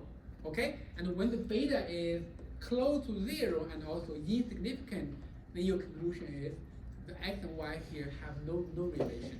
Okay, so this is the most natural thing we do when we have this kind of question or this kind of setting. Okay, when you have two time series, you are interested in knowing whether one is related to the other in whatever way. Okay, you are running a regression. But, okay, the issue here is that when you are running a regression, when the two variables are both time series variables, there's a very, very tricky situation in which the linear model assumption may be violated. Okay, remember that, I'm not sure how much you guys learned about the linear model in your, previous semester's course. So basically, in the linear model, okay, we assume that the epsilon here or the error process should be independent of each other. Okay, that is a very important assumption we make. Okay, in the linear model case. Okay, in the linear model case. But why this assumption can potentially be violated in this context? Okay, the reason is because when the y variable here is something like a volatility model, then there is potentially a lot of autocorrelation in this time series. For example, if this is an AR model, the autocorrelation is gonna be something like this. Okay, so basically, for all the legs, the autocorrelation is not zero. Okay, so and there's a very large chance that non-zero autocorrelation will be passed on to the shock process. Or in other words, if that positive autocorrelation is not fully absorbed by X, then it's gonna be sitting in the error process or the residual process. Okay, and if there is a lot of autocorrelation in the epsilon process, that's gonna make the linear model assumption basically it's gonna violate the linear model assumption, meaning that whatever inference you're making here is gonna be invalid, it's gonna be misleading. Okay, so we do have a lot of situations of that in the real world example. I'm gonna show you guys one case very soon. Okay, but before we go there, let me kind of explain the spurious regression again. Okay, so when you are understanding the problem here, you first need to understand what is the setting. Okay, what is the circumstance, what is the issue we're talking about here. So we have two variables, x and y. We are interested in learning whether they have any relation or not, and we are running a regression to figure that out. Okay, we are gonna base our inference on the coefficient of beta. Okay, but the caveat here is, you gotta be really careful, because when you are dealing with financial time series, and if the y variable here has a lot of autocorrelation to begin with, like in the case of volatility, then that autocorrelation is potentially going to be passed on to the residual process, and that's gonna violate the linear model assumption, basically making the inference invalid. Okay, all the inferences you make regarding the relation between x and y is going to be invalid. Basically, even if you have positive and significant beta, x and y may not have any real relation to begin with. Okay, so let me show you guys one example to illustrate it. Then you will have better understanding of this issue. Okay, so let's go to the code.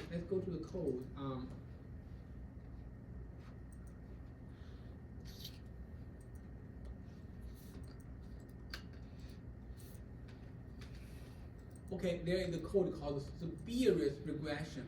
Okay, and you can see that what I'm first doing here is I'm using a simulation to illustrate the issue of spurious regression. Okay, you can see the highlighted portion of the code here. What I'm doing is I'm simulating two random walk time series. Okay, you can see this is both order 0, 1, 0 and 1000 data point. Okay. And the one is called a DD1, the other called a DD2. Okay, so basically the DD1 and DD2 time series here, because they are simulated randomly and independently of each other. So before we go to the analysis, let me ask you, do they have any relation with each other? The DD1 and DD2, do they? No. No, right?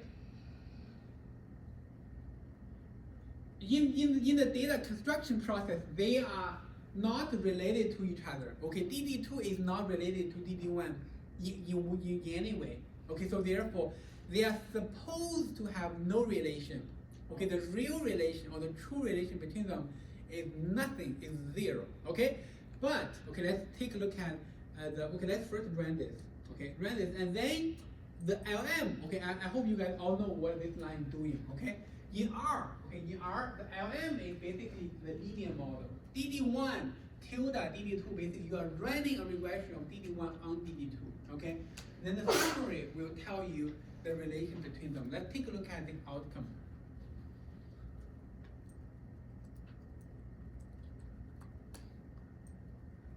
take a look at the coefficient here is negative.